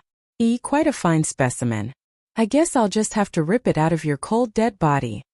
Huangpu Tianyuan's mouth revealed rows of fangs. Zhuo Fan snorted, Estate Lord Huangpu, your sons were naive and you're no different. If my head was such an easy target, I'd have long since lost it by now. But where the Emperor and Gu Santong failed, do you think you'll succeed? That only makes it vintage, becoming my life's prize trophy. Huangpu Tianyuan laughed, his left earth dragon claw tightening on Zhuo Fan's chillin arm. Zhuo Fan fumed inside. He tensed his arms to get away, but found them in a vice. Huangpu Tianyuan laughed, even if you use an earth dragon claw like me, I am a peak radiant stage cultivator, while you are a stage short. Now that you're going nowhere and your arms are locked, you're like a gimp. But even without these two arms, I can still take your life. Huangpu Tianyuan unhinged his jaw and bit on Zhuo Fan's head. The whistling wind between those sharp fangs made Zhuo Fan shiver. His allies were shaking with worry. Zhuo Fan was pinned down and had no place to dodge. Huangpu Tianyuan had to just clamp down, cutting short his life in this war.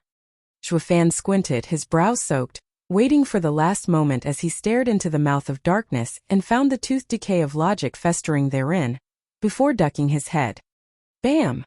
The snap of those fangs rattled the ears of everyone while almost blowing out Zhuo Fan's eardrums. It was a testament to its savage power. Zhuo Fan sighed relieved, unlike the tense audience.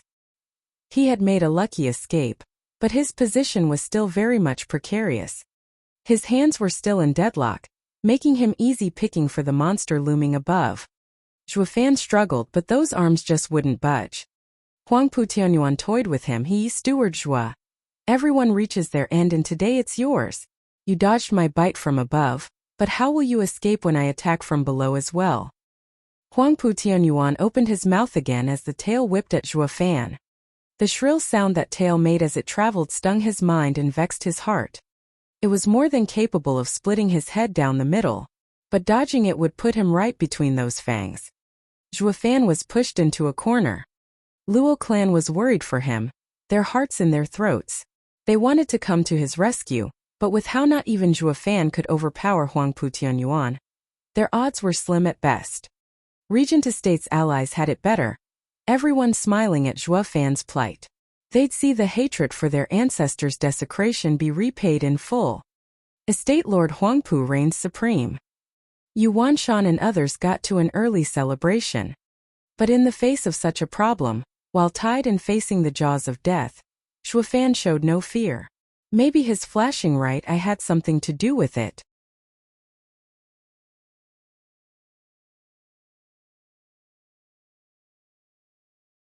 Chapter 447 Stompia. Chapter 447 Stompia. Divine Eye of the Void's first stage, Shift. Whoosh! Zhuo Fan appeared 100 meters away just as Huangpu Tianyuan chomped down with another resounding snap. The tail swept in tandem, cutting the air with such force. A shockwave flew at a lonely hill a kilometer away, whipping it out of existence. The people tensed up at the overbearing display of power. The slightest twitch from that tail will have any one of us gone from this world, just like that hill. Zhuo Fan's eyes were fixed on the ghastly creature, rejoicing at his timely escape. He had Divine Eye of the Void to thank for the lucky break. Alert as he was against Nine Dragons' diamond body, facing it was still deadly. The earlier display was enough to make his skin crawl. That's what got him so confident that he can handle me and Gu Santong once he got the Bodhi root. Zhuo Fan settled his frantic heart with a long breath. Crack. Turning his head, Huangpu Tianyuan's neck let out snapping sounds, mocking. Almost forgot you have that as well. You're fast, sure, but are you faster than me? Huangpu Tianyuan flicked his tail and was on Zhuo Fan in a blink. Zhuo Fan saw two claws going for his head and the steel tail coming at him again. Zhuo Fan's eye flashed golden again and he was gone. But just as he appeared, Huangpu Tianyuan flicked his tail to be in his face moments later. While Zhuo Fan was popping all over, Huangpu Tianyuan was with him every step of the way, leaving no room to even breathe. Everyone was a bundle of nerves watching them go. It was a first to see the ever-cocky Zhuo Fan being on the run, taking with him the confidence they had in winning this war. With Zhuo Fan on the run, who else was left to deal with Huangpu Tianyuan? Zhuo Fan was overwhelmed as well. No matter where he went, the guy was there to welcome him, putting the squeeze on him more and more. It worked to show that his Divine Eye of the Void had room for improvement, his training lacking. Yu Wanshan and the others were overjoyed, grinning from ear to ear. Who? 2 blue wings sprouted from Zhuo Fan's back, sea phantom wings. Their bluish glow spread and Huangpu Tianyuan felt his mind slowing down, his view becoming hazy. But as he had trained in 9 Dragons' diamond body, he was a peak radiant stage expert and had the soul to fight back the illusion. But it proved to be a delay enough for experts of Zhuo Fan's caliber. This is my chance. Zhuo Fan used this gap to use his red right arm to punch.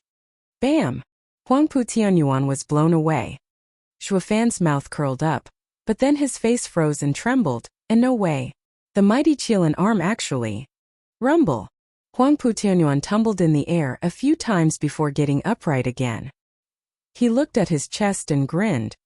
There was a faint imprint there, but nothing he couldn't handle. Hi, Zhuo Fan. Is that all you could muster after finally catching me open? Humph, that barely even tickled. Huangpu Tianyuan cackled, with his allies tooting their horns in tandem. Drifting Flowers' edifices and the rest were only getting glum. Huangpu Tianyuan was like an unbreakable monster, robbing them of any chance at victory, even if they got lucky enough to take a shot at him. Since besides luck, one had to target his weakness, scoring them the win. But Huangpu Tianyuan didn't have any weaknesses. Zhuo Fan's side was in the pits of despair. Shadow King, Sima Hui and Fang Qiubai, the innocent bystanders close by, were speechless.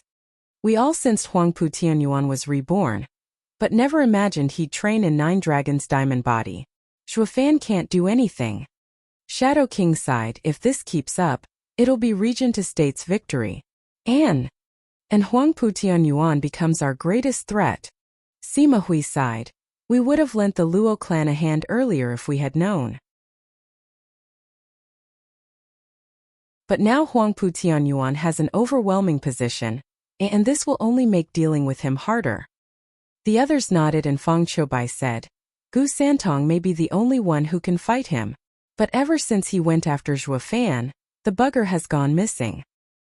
Maybe Zhuo Fan finished him off. Shadow King snorted. The kid is tough but a child at heart. With Zhuo Fan's schemes, even being weaker he'd have supreme advantage. It'd be simple to kill him in some way or another. Without Gu Santong, how are we supposed to deal with Huangpu Tianyuan? We were supposed to work with Huangpu Tianyuan to nab Zhuo Fan, and then get him later. But now, even if we team up with Zhuo Fan, the 9 Dragons' diamond body isn't easy to surmount. All we can do is watch.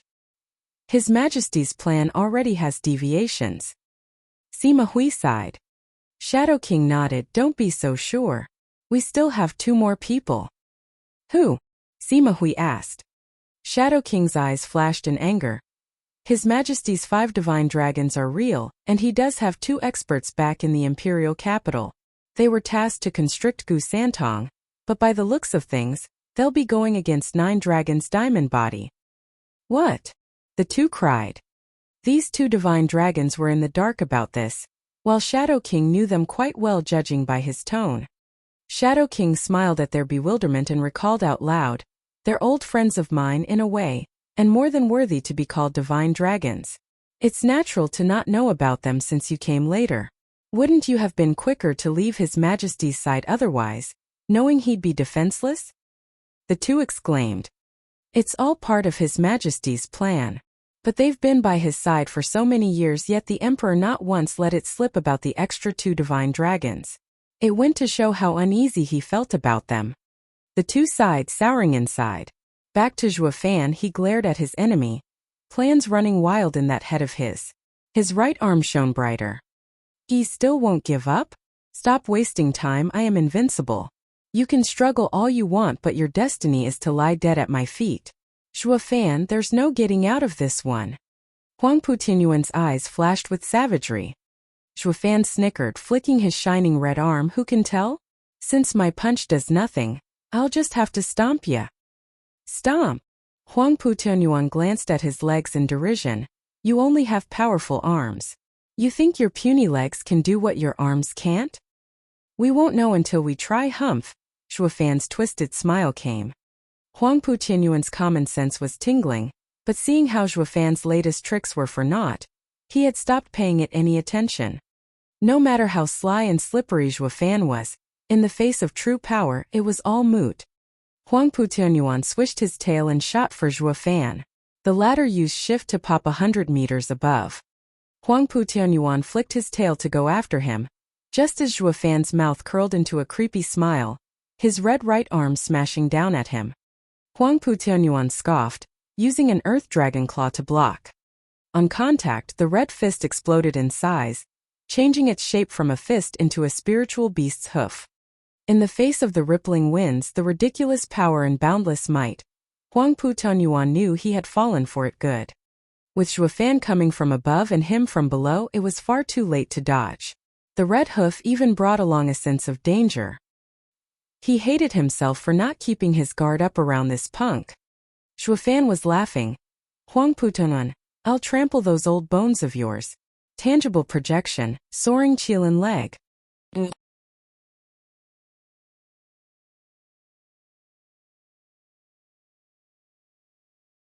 Chapter 448, Returning Dragon's Roar. Chapter 448, Returning Dragon's Roar. Oh, elite coder. Bam!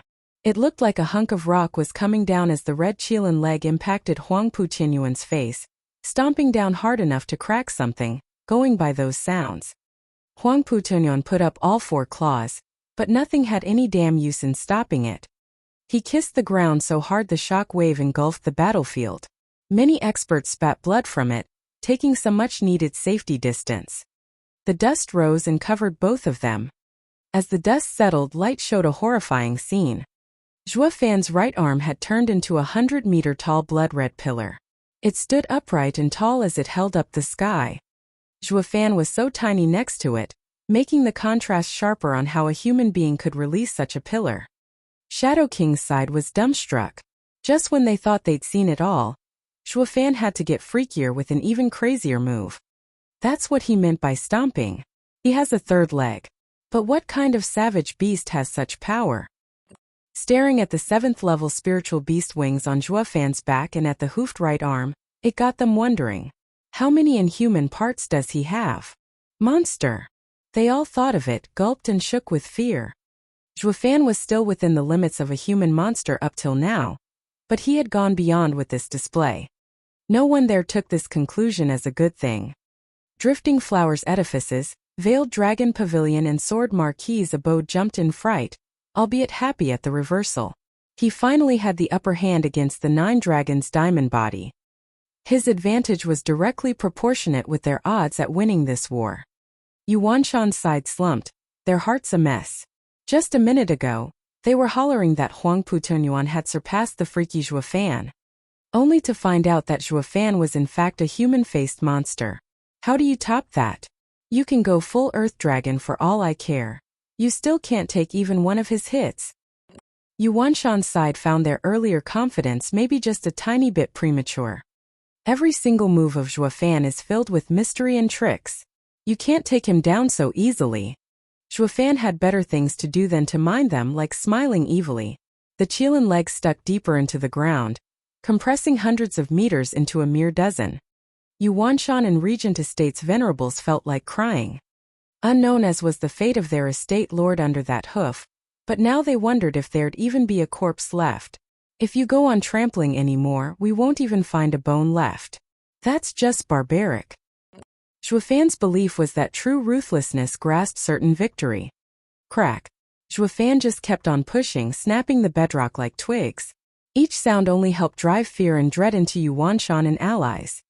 Drifting Flowers Edifice's side was glad Zhuo Fan had made a comeback, but even they found it hard to see him still going at it. Dude, take it easy. Do you have to turn him into a bone meal? Zhuo Fan's capacity for cruelty was only in relation to Huang Putuanyuan's danger. He wouldn't leave the enemy the slightest chance. He had to finish him off. This ought to do it. Zhuo Fan's arm glowed red and returned to being an innocent arm. Peering into the hole, he was speechless. The bedrock was turned to powder under the Qilin leg's power. And a man everyone knew rested in the middle of all the sand.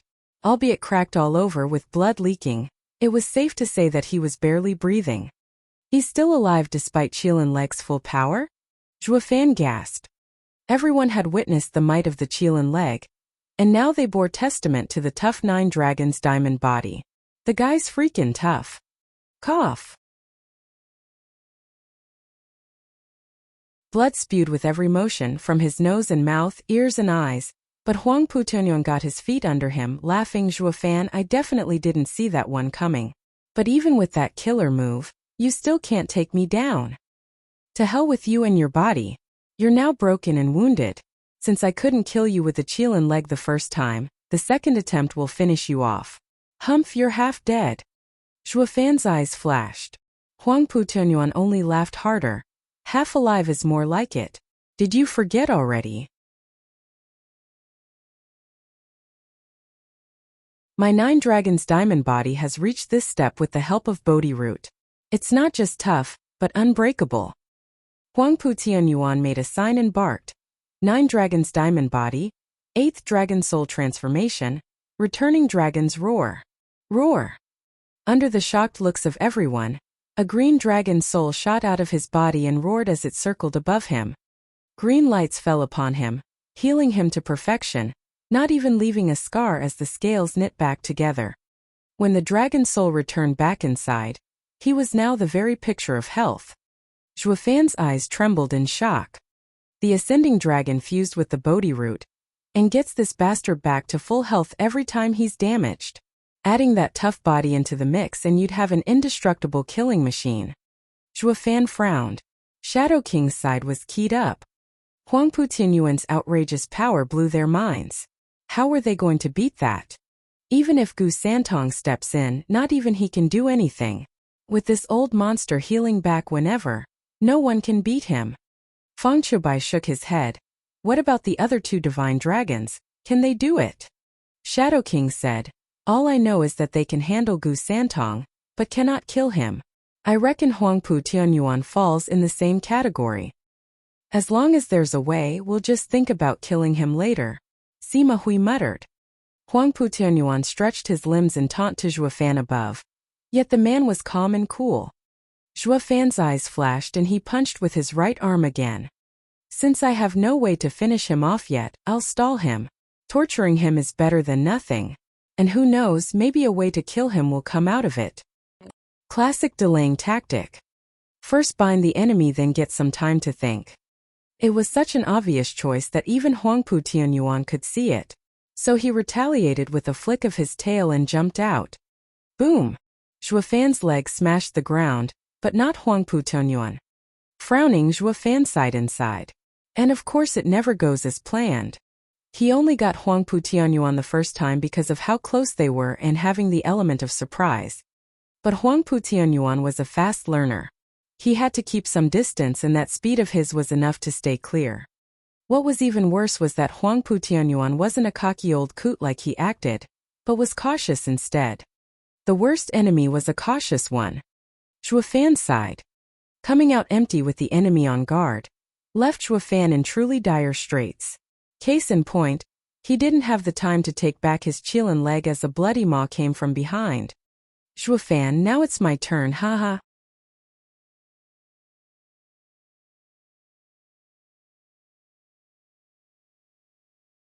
Chapter 449 Qilin Shield. Chapter 449 Qilin Shield. With a roar of laughter, a sharp sound came from behind Zhuofan. Zhuofan used his left arm to fend it off as his right arm returned to normal size for receiving the next blow. Zhuofan's red hand was now holding a tail. But he wasn't out of the woods yet, as Huang Putongyuan's second claw came for him. With both hands busy and being unable to use Divine Eye of the Void at such short notice, Zhuofan resorted to using his wings as a cover. Rip! The Earth Dragon's claw pierced them like paper, soaking him in blood. Zhuofan's brow trembled with pain, yet he was covered with sweat. At least the Sea Phantom wings were from a 7th-level spiritual beast, and were tough enough to hold the Earth Dragon's claw back with the both of them. Zhuofan's wings trembled, giving his all to resist. Huang Putongyuan opened his mouth as the claws and tail struggled in their confinements.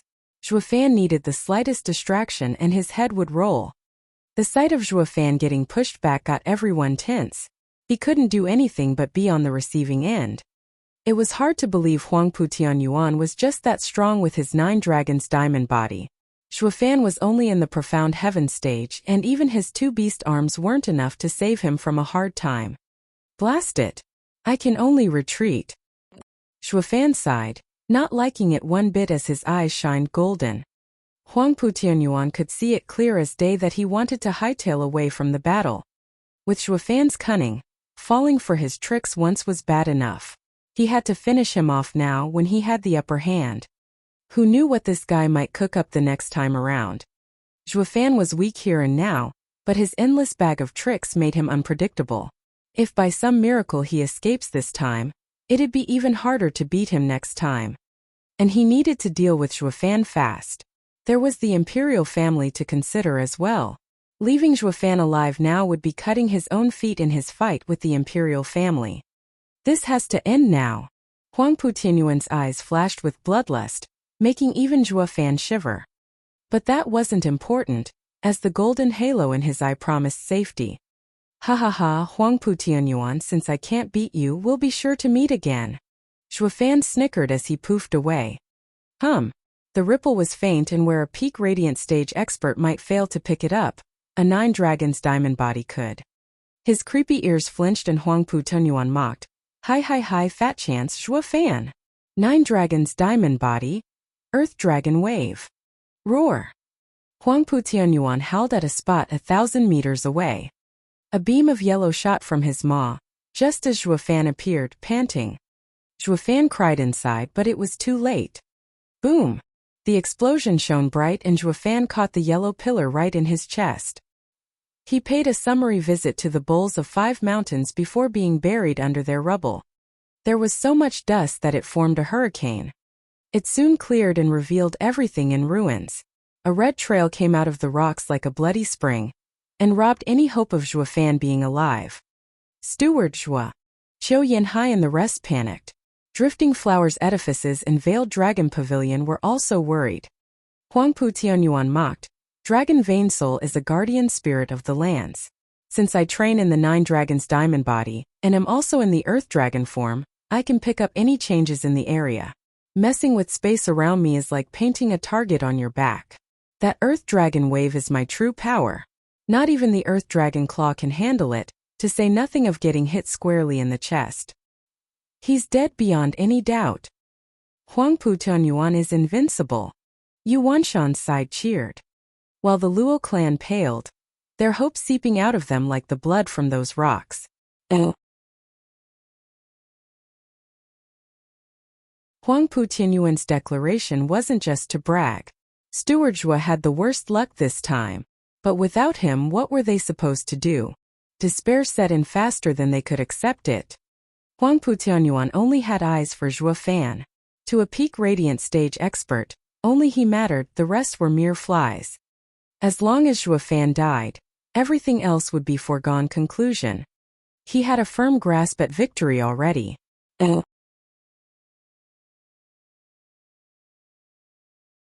Choubai's side, lamenting and shaking their heads. A mighty character like Zhuofan ended up getting one shot by Huangpu Tianyuan. This power is outrageous. Sima Hui watched the monster with fear. Shadow King sighed. 9 dragons diamond body having a tough body was bad enough, but with the Bodhi root, he's invincible. He's worse than Gu Santong.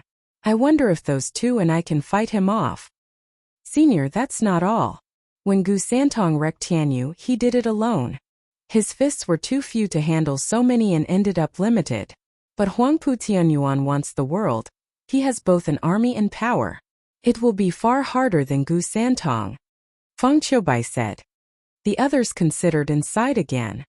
The battlefield turned quiet, with all fighting stopped and everyone turned towards Huangpu Tianyuan, either in fear or joy or respect. But to Huangpu Tianyuan, neither allies nor enemies mattered. Ever since killing Zhuofan, he understood one thing from those worshipping gazes. Allies or enemies meant nothing, only ultimate power mattered. With enough power no one could touch him. With enough power no one would question him. Ha ha ha. Laughing, Huangpu Tianyuan flew to Zhuofan's tomb. Roaring, Zhuofan, it's time you return the last dragon soul. I want to reach the ethereal stage, becoming the first in Tianyu. Before reaching the mound, a wave from the rubble caught him first. Huangpu Tianyuan halted, looking in the sky. Zhuofan, how are you still alive? Zhuofan was up there the next moment, albeit pale, bloody and out of breath. His chest sported an extra-large hole as well. How convenient that it never went through him completely. He was only heavily wounded, but still alive. Qiu Yanhai sighed. Zhuofan's very existence kept hope alive. What trick did you pull? That earth dragon wave had the power of 8 dragon souls. Those hands might have saved you, but anywhere else it hits, it'd run through you and blast you apart. Even if you used the 2 arms to defend, the shock would have wrecked your body. How is it that you're barely wounded? Huangpu Tianyuan cried foul. Zhuofan snickered, while you have the earth dragon wave, I have the Qilin shield. Don't think you can write me off in one hit. Zhuofan looked at the red glow over him in joy. As luck had it, from refining the Qilin arm into his body, it even released a red shield.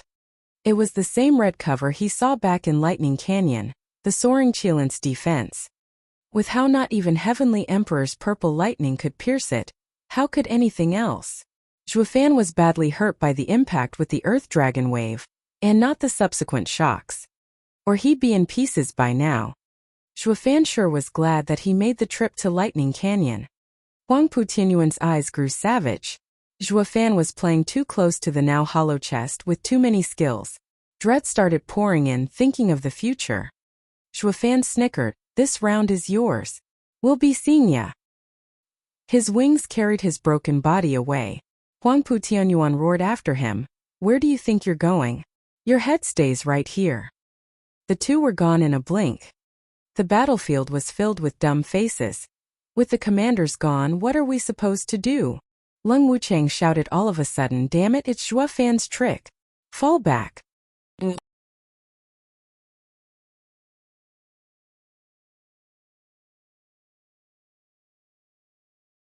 Chapter 450. Poisoners Collide. Chapter 450. Poisoners Collide. What's wrong, Sir Lung? The enemy's morale is weakened. How can we retreat now? Yu Wanshan asked. Lung Wuchang's mood was heavy, pondering before speaking. I am not too clear myself, but this situation reminds me of the fight in the esoteric debate. The House Lord's heart seized.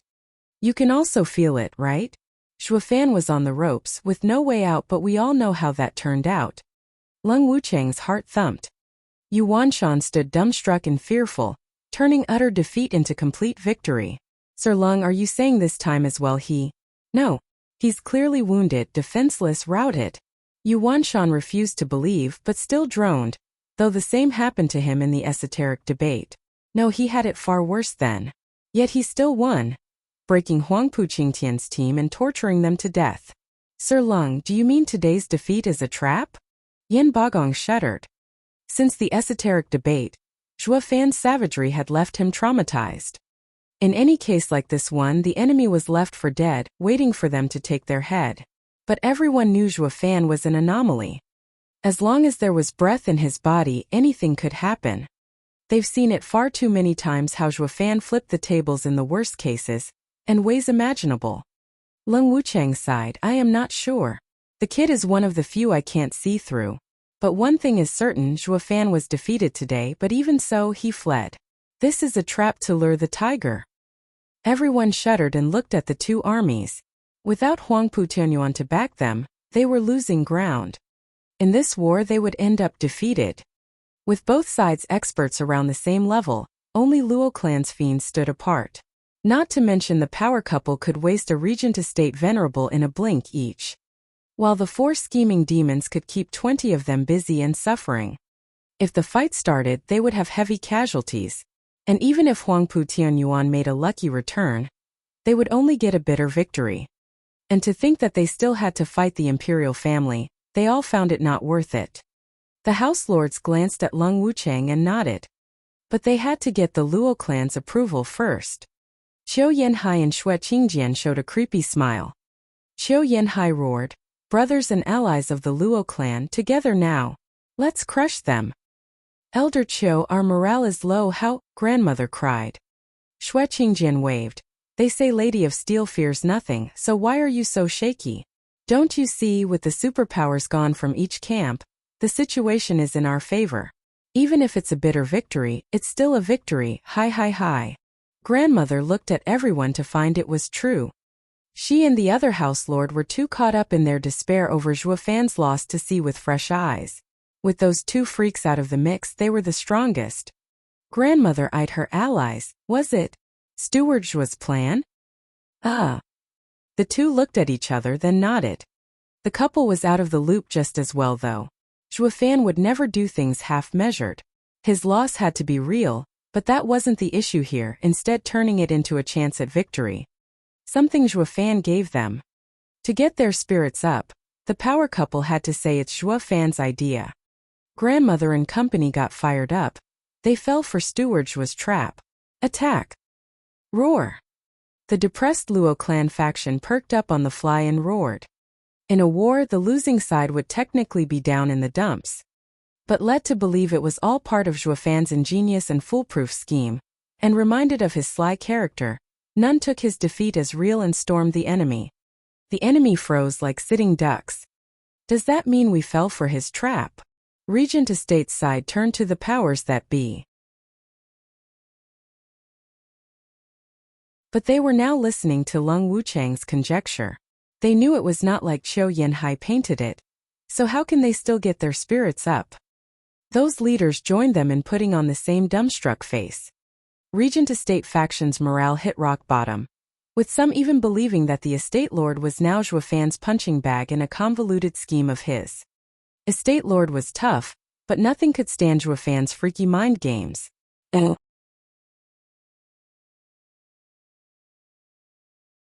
Wasn't the eldest young master toyed to death in a 4-versus-1 battle?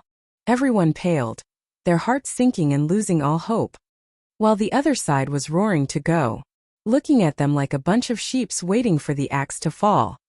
Yu Wanshan cursed, for God's sake. How the hell did it come to this? It's too late to fall back now. They'll hunt us down. It's better to fight. Is Estate Lord Huangpu so dull as to not see such a simple trick?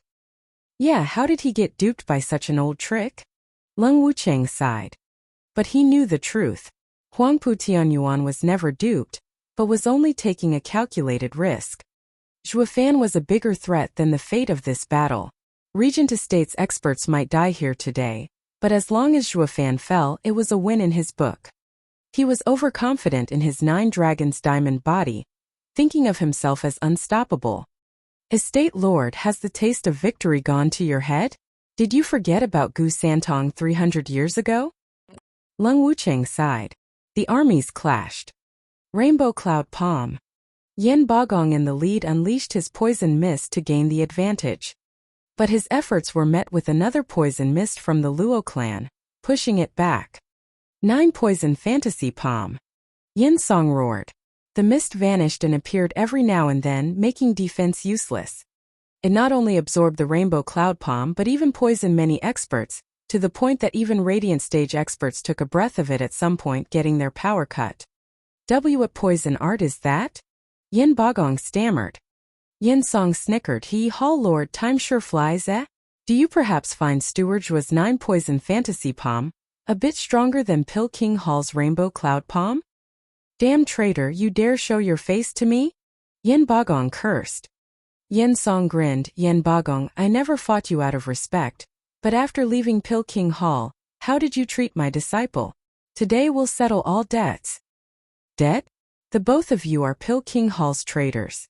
I will kill you where you stand and cleanse my house. Yin Bagong shot for Yin Song, who did the same. Boom! 2 palms clashed and the poison spread so far that everyone moved 1,000 meters away. They knew the rainbow cloud palm all too well and had no trouble dodging it. But in 9 poison fantasy palm's case, with its endless variations, it was impossible to defend all 81 poisons from seeping in. In seconds, Yin Bagong was riddled with 5 colored spots, poisoned and in pain. As a fellow poisoner, he knew the hellish power this move had. But with how this move was stronger than Pil King Hall's, along with its eerie movements, he failed to stay clear, ending up losing power as he was poisoned. The more he fought the worse it got, and the tears welled. Where the hell did Yin Song get this art? Wasn't Pill King Hall the best in Tianyu when it comes to poison and pills? His face fell as he recalled every Luo clan's expert's unique and amazing art. Yin Bagong knew Zhuo Fan was a monster. Is he a living library or what? How the hell does he come up with so many cultivation methods and even a poison one at that? A damn conniving deceiver. Yin Bagong cursed as his face fell. He knew the poison ran deep within him.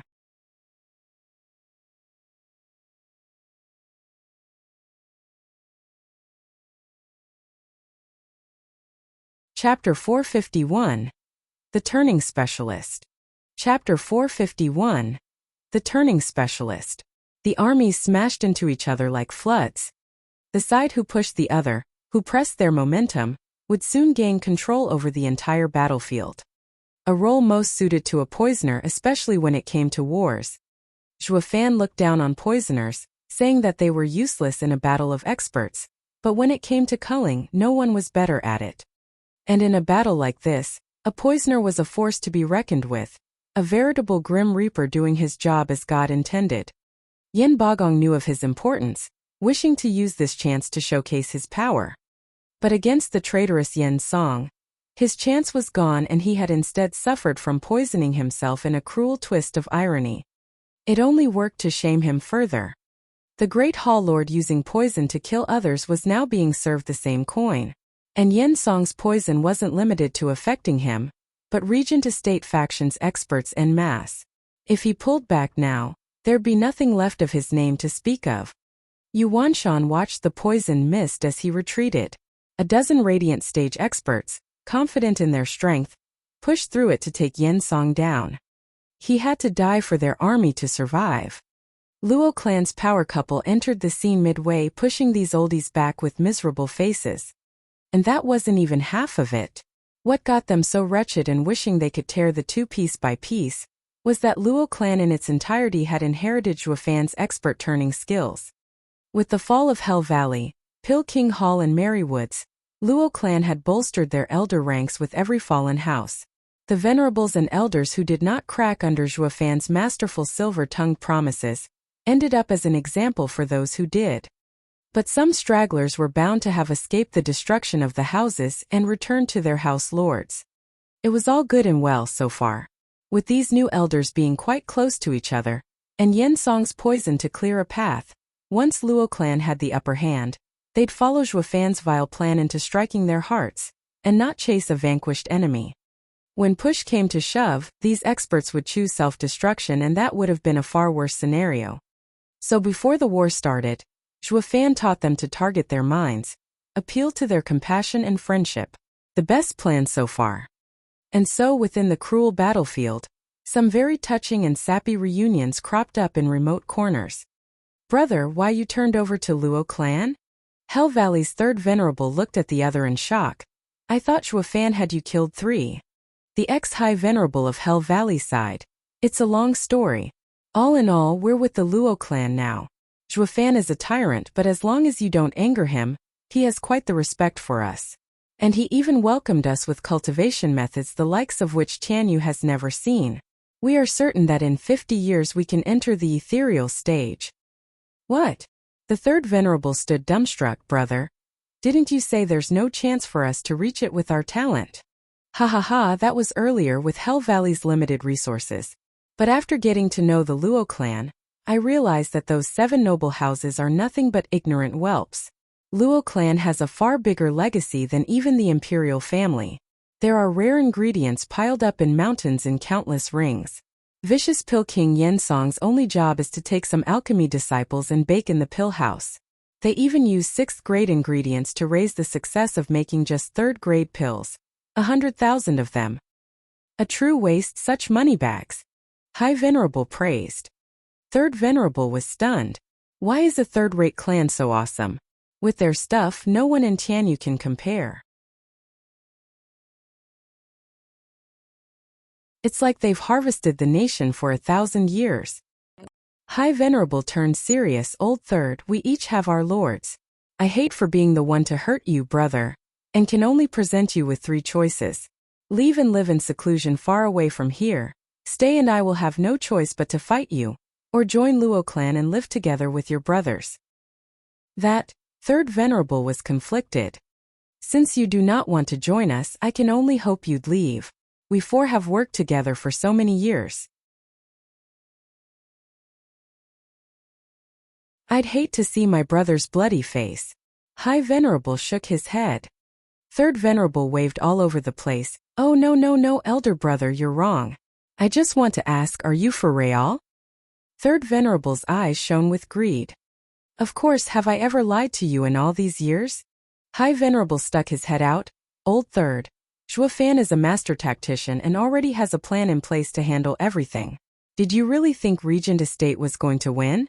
Look around you, Luo clan is on a constant rise. Even if Huangpu Tianyuan is strong, he is chasing his grave. There will only ever be Zhuofan in this world. He has destroyed all houses in Tianyu, even his allies. High Venerable whispered, Steward Zhua has set up the Luo clan as the biggest, making it the supreme power in Tianyu. I am not going to lie to you. Come join us as a new elder. This will be your only chance.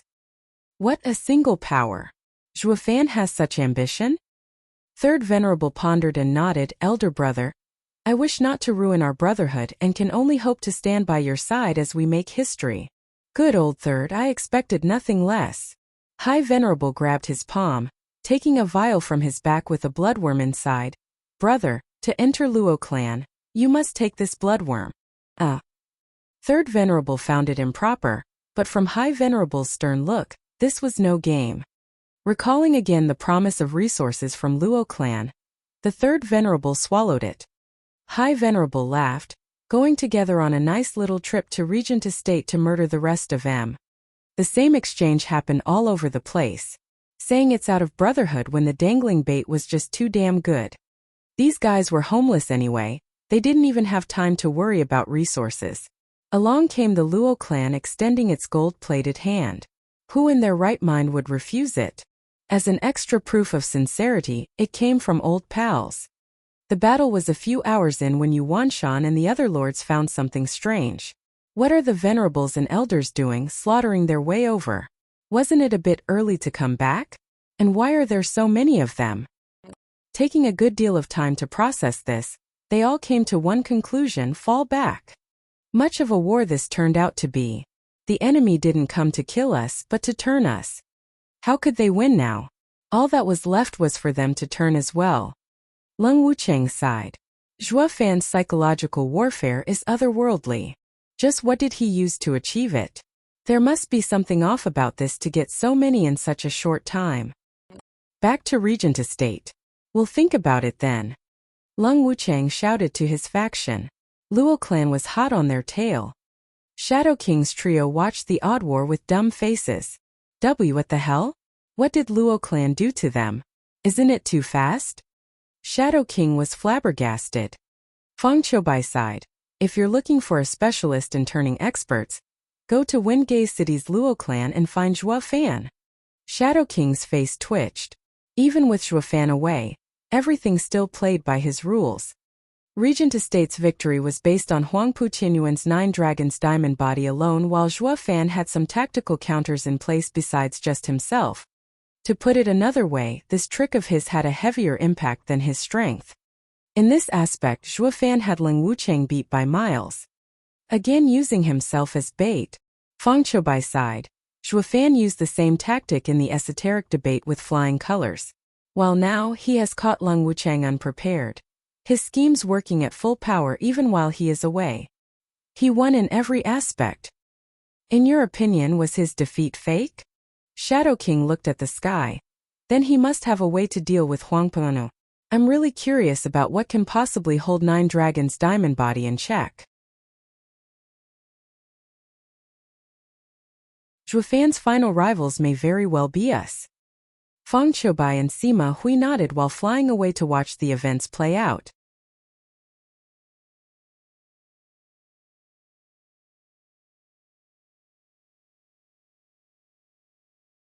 Chapter 452. Little Qilan's Support. Chapter 452. Little Qilan's Support. Whoosh. A flash of red dotted the sky every now and then, in sync with Zhuofan's right eye's golden glow. Right behind him was a yellow light, just missing him with each jump but so fast that no one could identify what it was. Zhuofan appeared a mile away, just to see the same yellow light on his trail. He gnashed his teeth, spat blood a few times and went right back to running. Zhuofan kept popping up every mile, but no matter what he did he just couldn't shake his yellow tail. Huangpu Tianyuan was right behind him. 3 whole days, that was how long the two played around. Zhuofan's chest hole was still leaking, his face whiter than paper. Yet he never stopped shifting, not even to catch a breath. Even a minute delay would have that freak tearing him a new one. Zhuofan shook his head. His only gripe with Nine Dragons' diamond body was its capacity to get Huangpu Tianyuan to the ethereal stage once all 9 dragon souls were together. Now that would spell doom for even him. Thus, he just let the old guy have those 8 dragons, reaching peak radiant stage, while thinking that no matter how strong he got, he would be no match for the sacred beast Qilin's leg. With tangible projection, the Qilin arm would be like a strike from the heavens, smashing everything if not killing him outright. Reality confirmed this truth as well. Huangpu Tianyuan laid twisted under the Qilin leg, even with the 9 dragons' diamond body. But out of Zhuofan's calculations, the Bodhi root was integrated in the 9 dragons' diamond body to use that returning dragon shtick, and it let him get right back in action. It made his body truly invincible and even left Zhuofan speechless on how to counter it. Huangpu Tianyuan didn't give him room to work his brain either, counterattacking and turning this into Zhuofan's second life, second loss. First was Gu Santong, of course. Zhuofan had to admit, he had come short of 9 dragons' diamond body, and even though he did lose, it did not mean defeat. As the ill-reputed steward of Luo clan directed his allies like a conductor, no one could stand up to those twisted and vile schemes of his.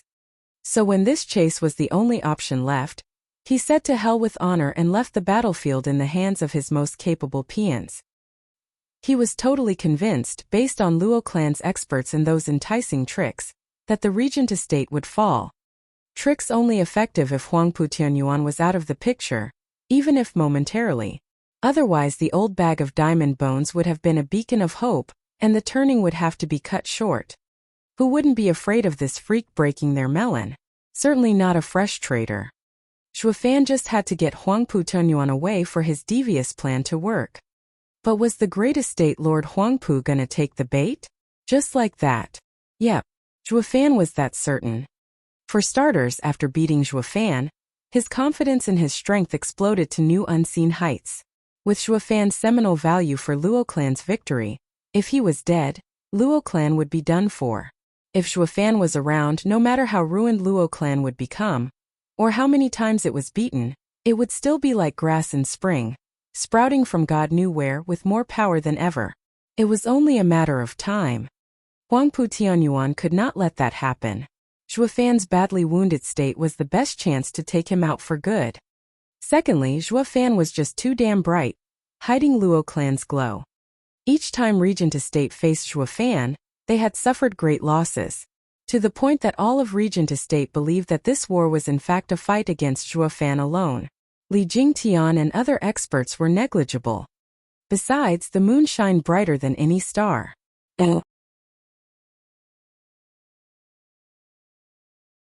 Zhuofan was just too obnoxious, too outstanding, blinding their dog eyes to the reality and Luo clan's other experts. Even Lung Wuchang fell for it. He only had Zhuofan in his sights. If this guy lost, all was over. He focused on getting Huangpu Tianyuan to boost his power, the 9 dragons' diamond body, just to face Zhuofan. But Zhuofan went against their thinking, leaving the fate of the war in the hands of others, giving Lung Wuchang no plan to counter and forcing him to go on the run. Funnily enough, it wasn't even Zhuofan's fallback plan but just plan B.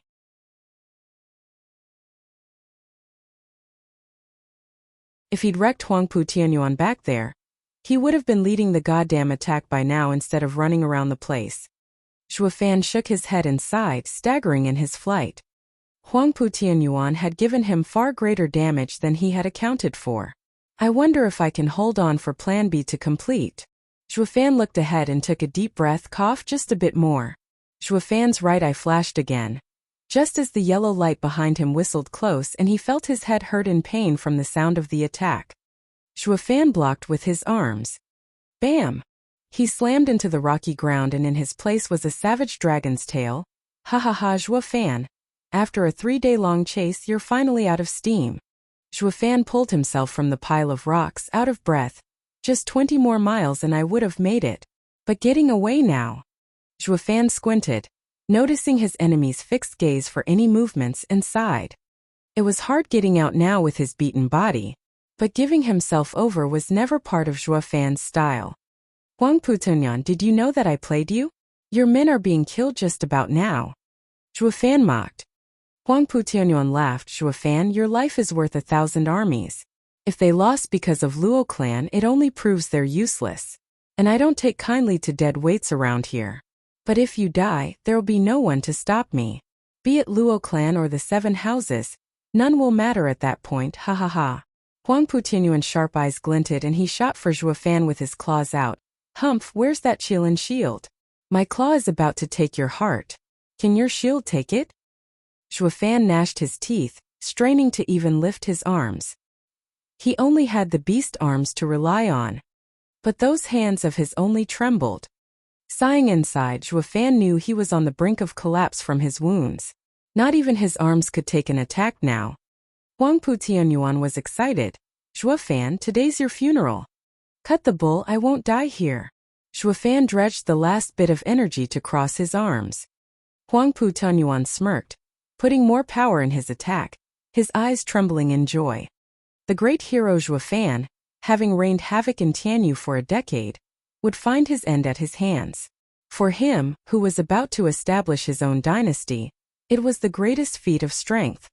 The collision was imminent, unless that red glow coming in from far had something to say about it. It smacked Huang Putonyan away into a hill a mile away, breaking it to pieces. Once his head popped out from the rubble, he saw a pint-sized figure next to Zhuo Fan. His eyes widened and he shouted, "Invincible scamp, Gu Santong." Zhuo Fan laughed at the timely rescue. "My life stays with me still. Old Huang Pu, you loach, I can't take you down. But this little Qilin of mine will bury you, ha ha ha."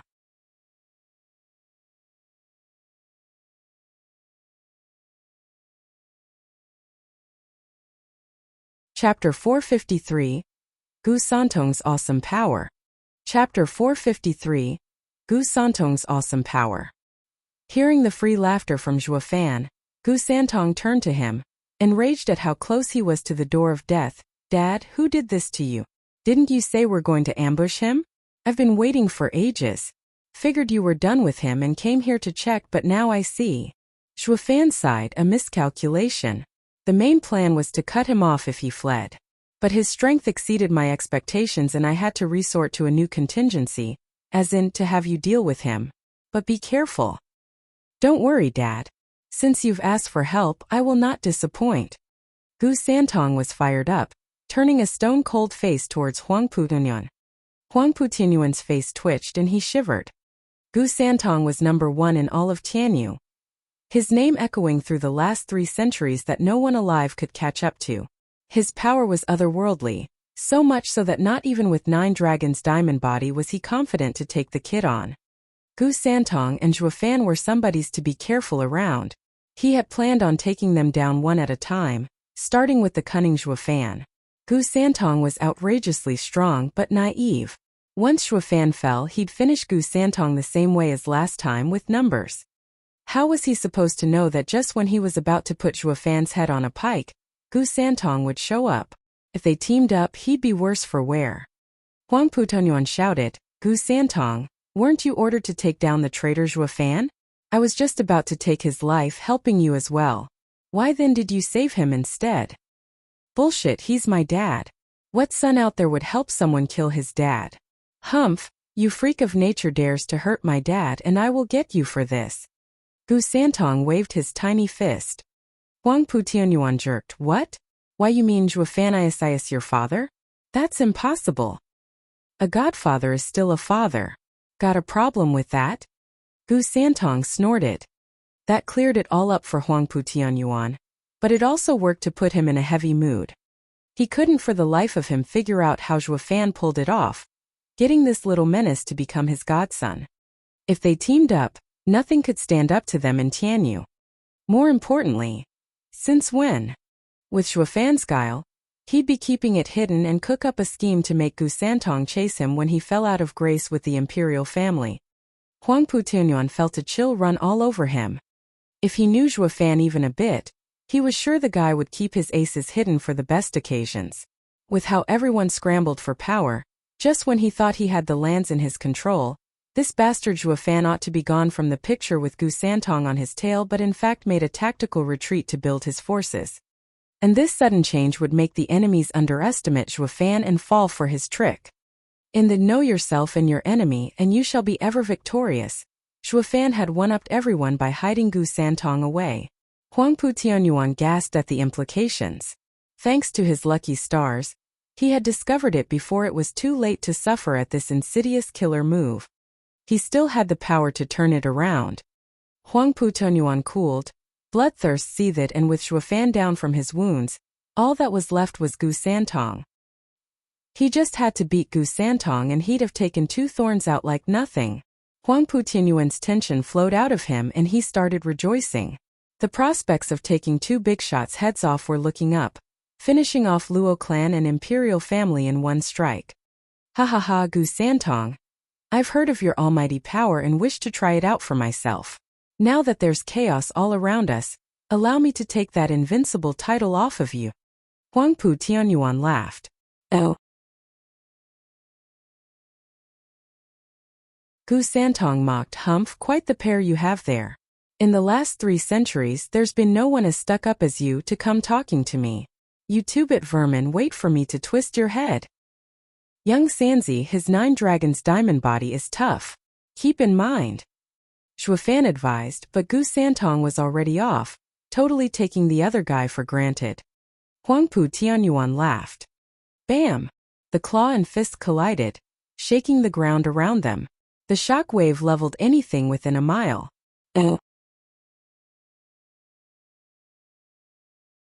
Huangpu Tianyuan staggered back 10 steps, while Gu Santong only 5, startled. It was his first time being pushed back when dishing punches. Huangpu Tianyuan was shuddering inside, having newfound knowledge of the extent of Invincible Scamp's power. With 9 dragons diamond body's power backing him, he only got Gu Santong a few steps back. If it were Zhuo Fan, the guy'd be blown away into rubble somewhere by now. Huangpu Tianyuan looked for a way to deal with him. Gu Santong couldn't accept it. He had just used 80% of his power and yet was still pushed back, unlike the time he played around with Zhuo Fan. Gu Santong lifted his cute face and shouted again. Gu Santong and Huangpu Tianyuan clashed. But this time around Huangpu Tianyuan didn't take the fist head on. His claw attack was a feint, jumping back and avoiding the fist, while retaliating with his tail at Gu Santong's back. Gu Santong frowned, flying into a hill and reshaping the landscape. Ha ha ha, against my tail, even if you're the invincible scamp, you'd still end up bruised. Huangpu Tianyuan laughed at the pile of rubble. Zhuo Fan's eyelids twitched, shaking his head. It wasn't that easy injuring young Sanzi, because he was a sacred beast. But with his simple mind and simple attacks, it was equally simple to whip him. Gu Santong jumped out of the rubble, feeling his back. Ow, that hurt like hell. Blast it, how did he do that? And why is it so hard? Raising his clothes and looking behind him, Gu Santong was unable to see any wound and could only feel around.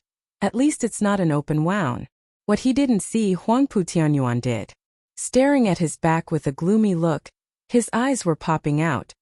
He just used all he had in that lashing, enough to split Zhuo Fan in 2. But Gu Santong didn't even have his skin peeled, only a light imprint. What kind of freak is this kid? Huangpu Tianyuan's confidence in beating him hit rock bottom. Before one was to defeat another, you'd best be able to harm him first. But he couldn't do even that. Huangpu Tianyuan felt like a 3-year-old in front of a buffed uncle. His tiny fist could do nothing against that tower of muscle. Zhuo Fan snickered inside. Gu Santong's strength was innate, used to handle everything with his 2 fists. So while Huangpu Tianyuan had no chance to beat him, He did not have the brains to keep Huangpu Tianyuan here either. He reminded him, "Young Sanzi, this guy just called you an idiot for falling for his whip like a kid. He just doesn't know fear." As if, when did I ever say that? Huangpu Tianyuan glared. He knew Zhuo Fan was playing dirty, to instigate a bigger conflict. As young Sanzi's godfather, of course he'd believe his dad over another. His face steeled and snorted, "I'm an idiot." Huangpu Tianyuan gulped, racking his brain for a way out. His eyes lit up. Since claws and tail didn't work, he'd use secret arts. This freak has no weakness. While Gu Santong was firing up his rage, Huangpu Tianyuan shouted, "Earth Dragon Wave." Roar! A yellow glow shot for Gu Santong. But the kid just stood there, shining all red. Bam! Earth Dragon Wave slammed into him, but the scene made the other bug-eyed. Gu Santong took the attack and didn't budge an inch. In fact, he was walking towards Huangpu Tianyuan. Against the godly might of the 8 dragon souls, he pushed them all back like nothing. Huangpu Tianyuan was dumbstruck. This is insane. The kid is a true monster. You're tuning into the Li Mei's Wuxia Whispers YouTube channel. We're so grateful for your support, and don't forget to subscribe to join us on this incredible journey through captivating stories. Your generosity through donations truly makes a world of difference, as it's the primary source of revenue that allows me to expand and enhance this channel for you. Thank you from the bottom of my heart for being a part of this adventure.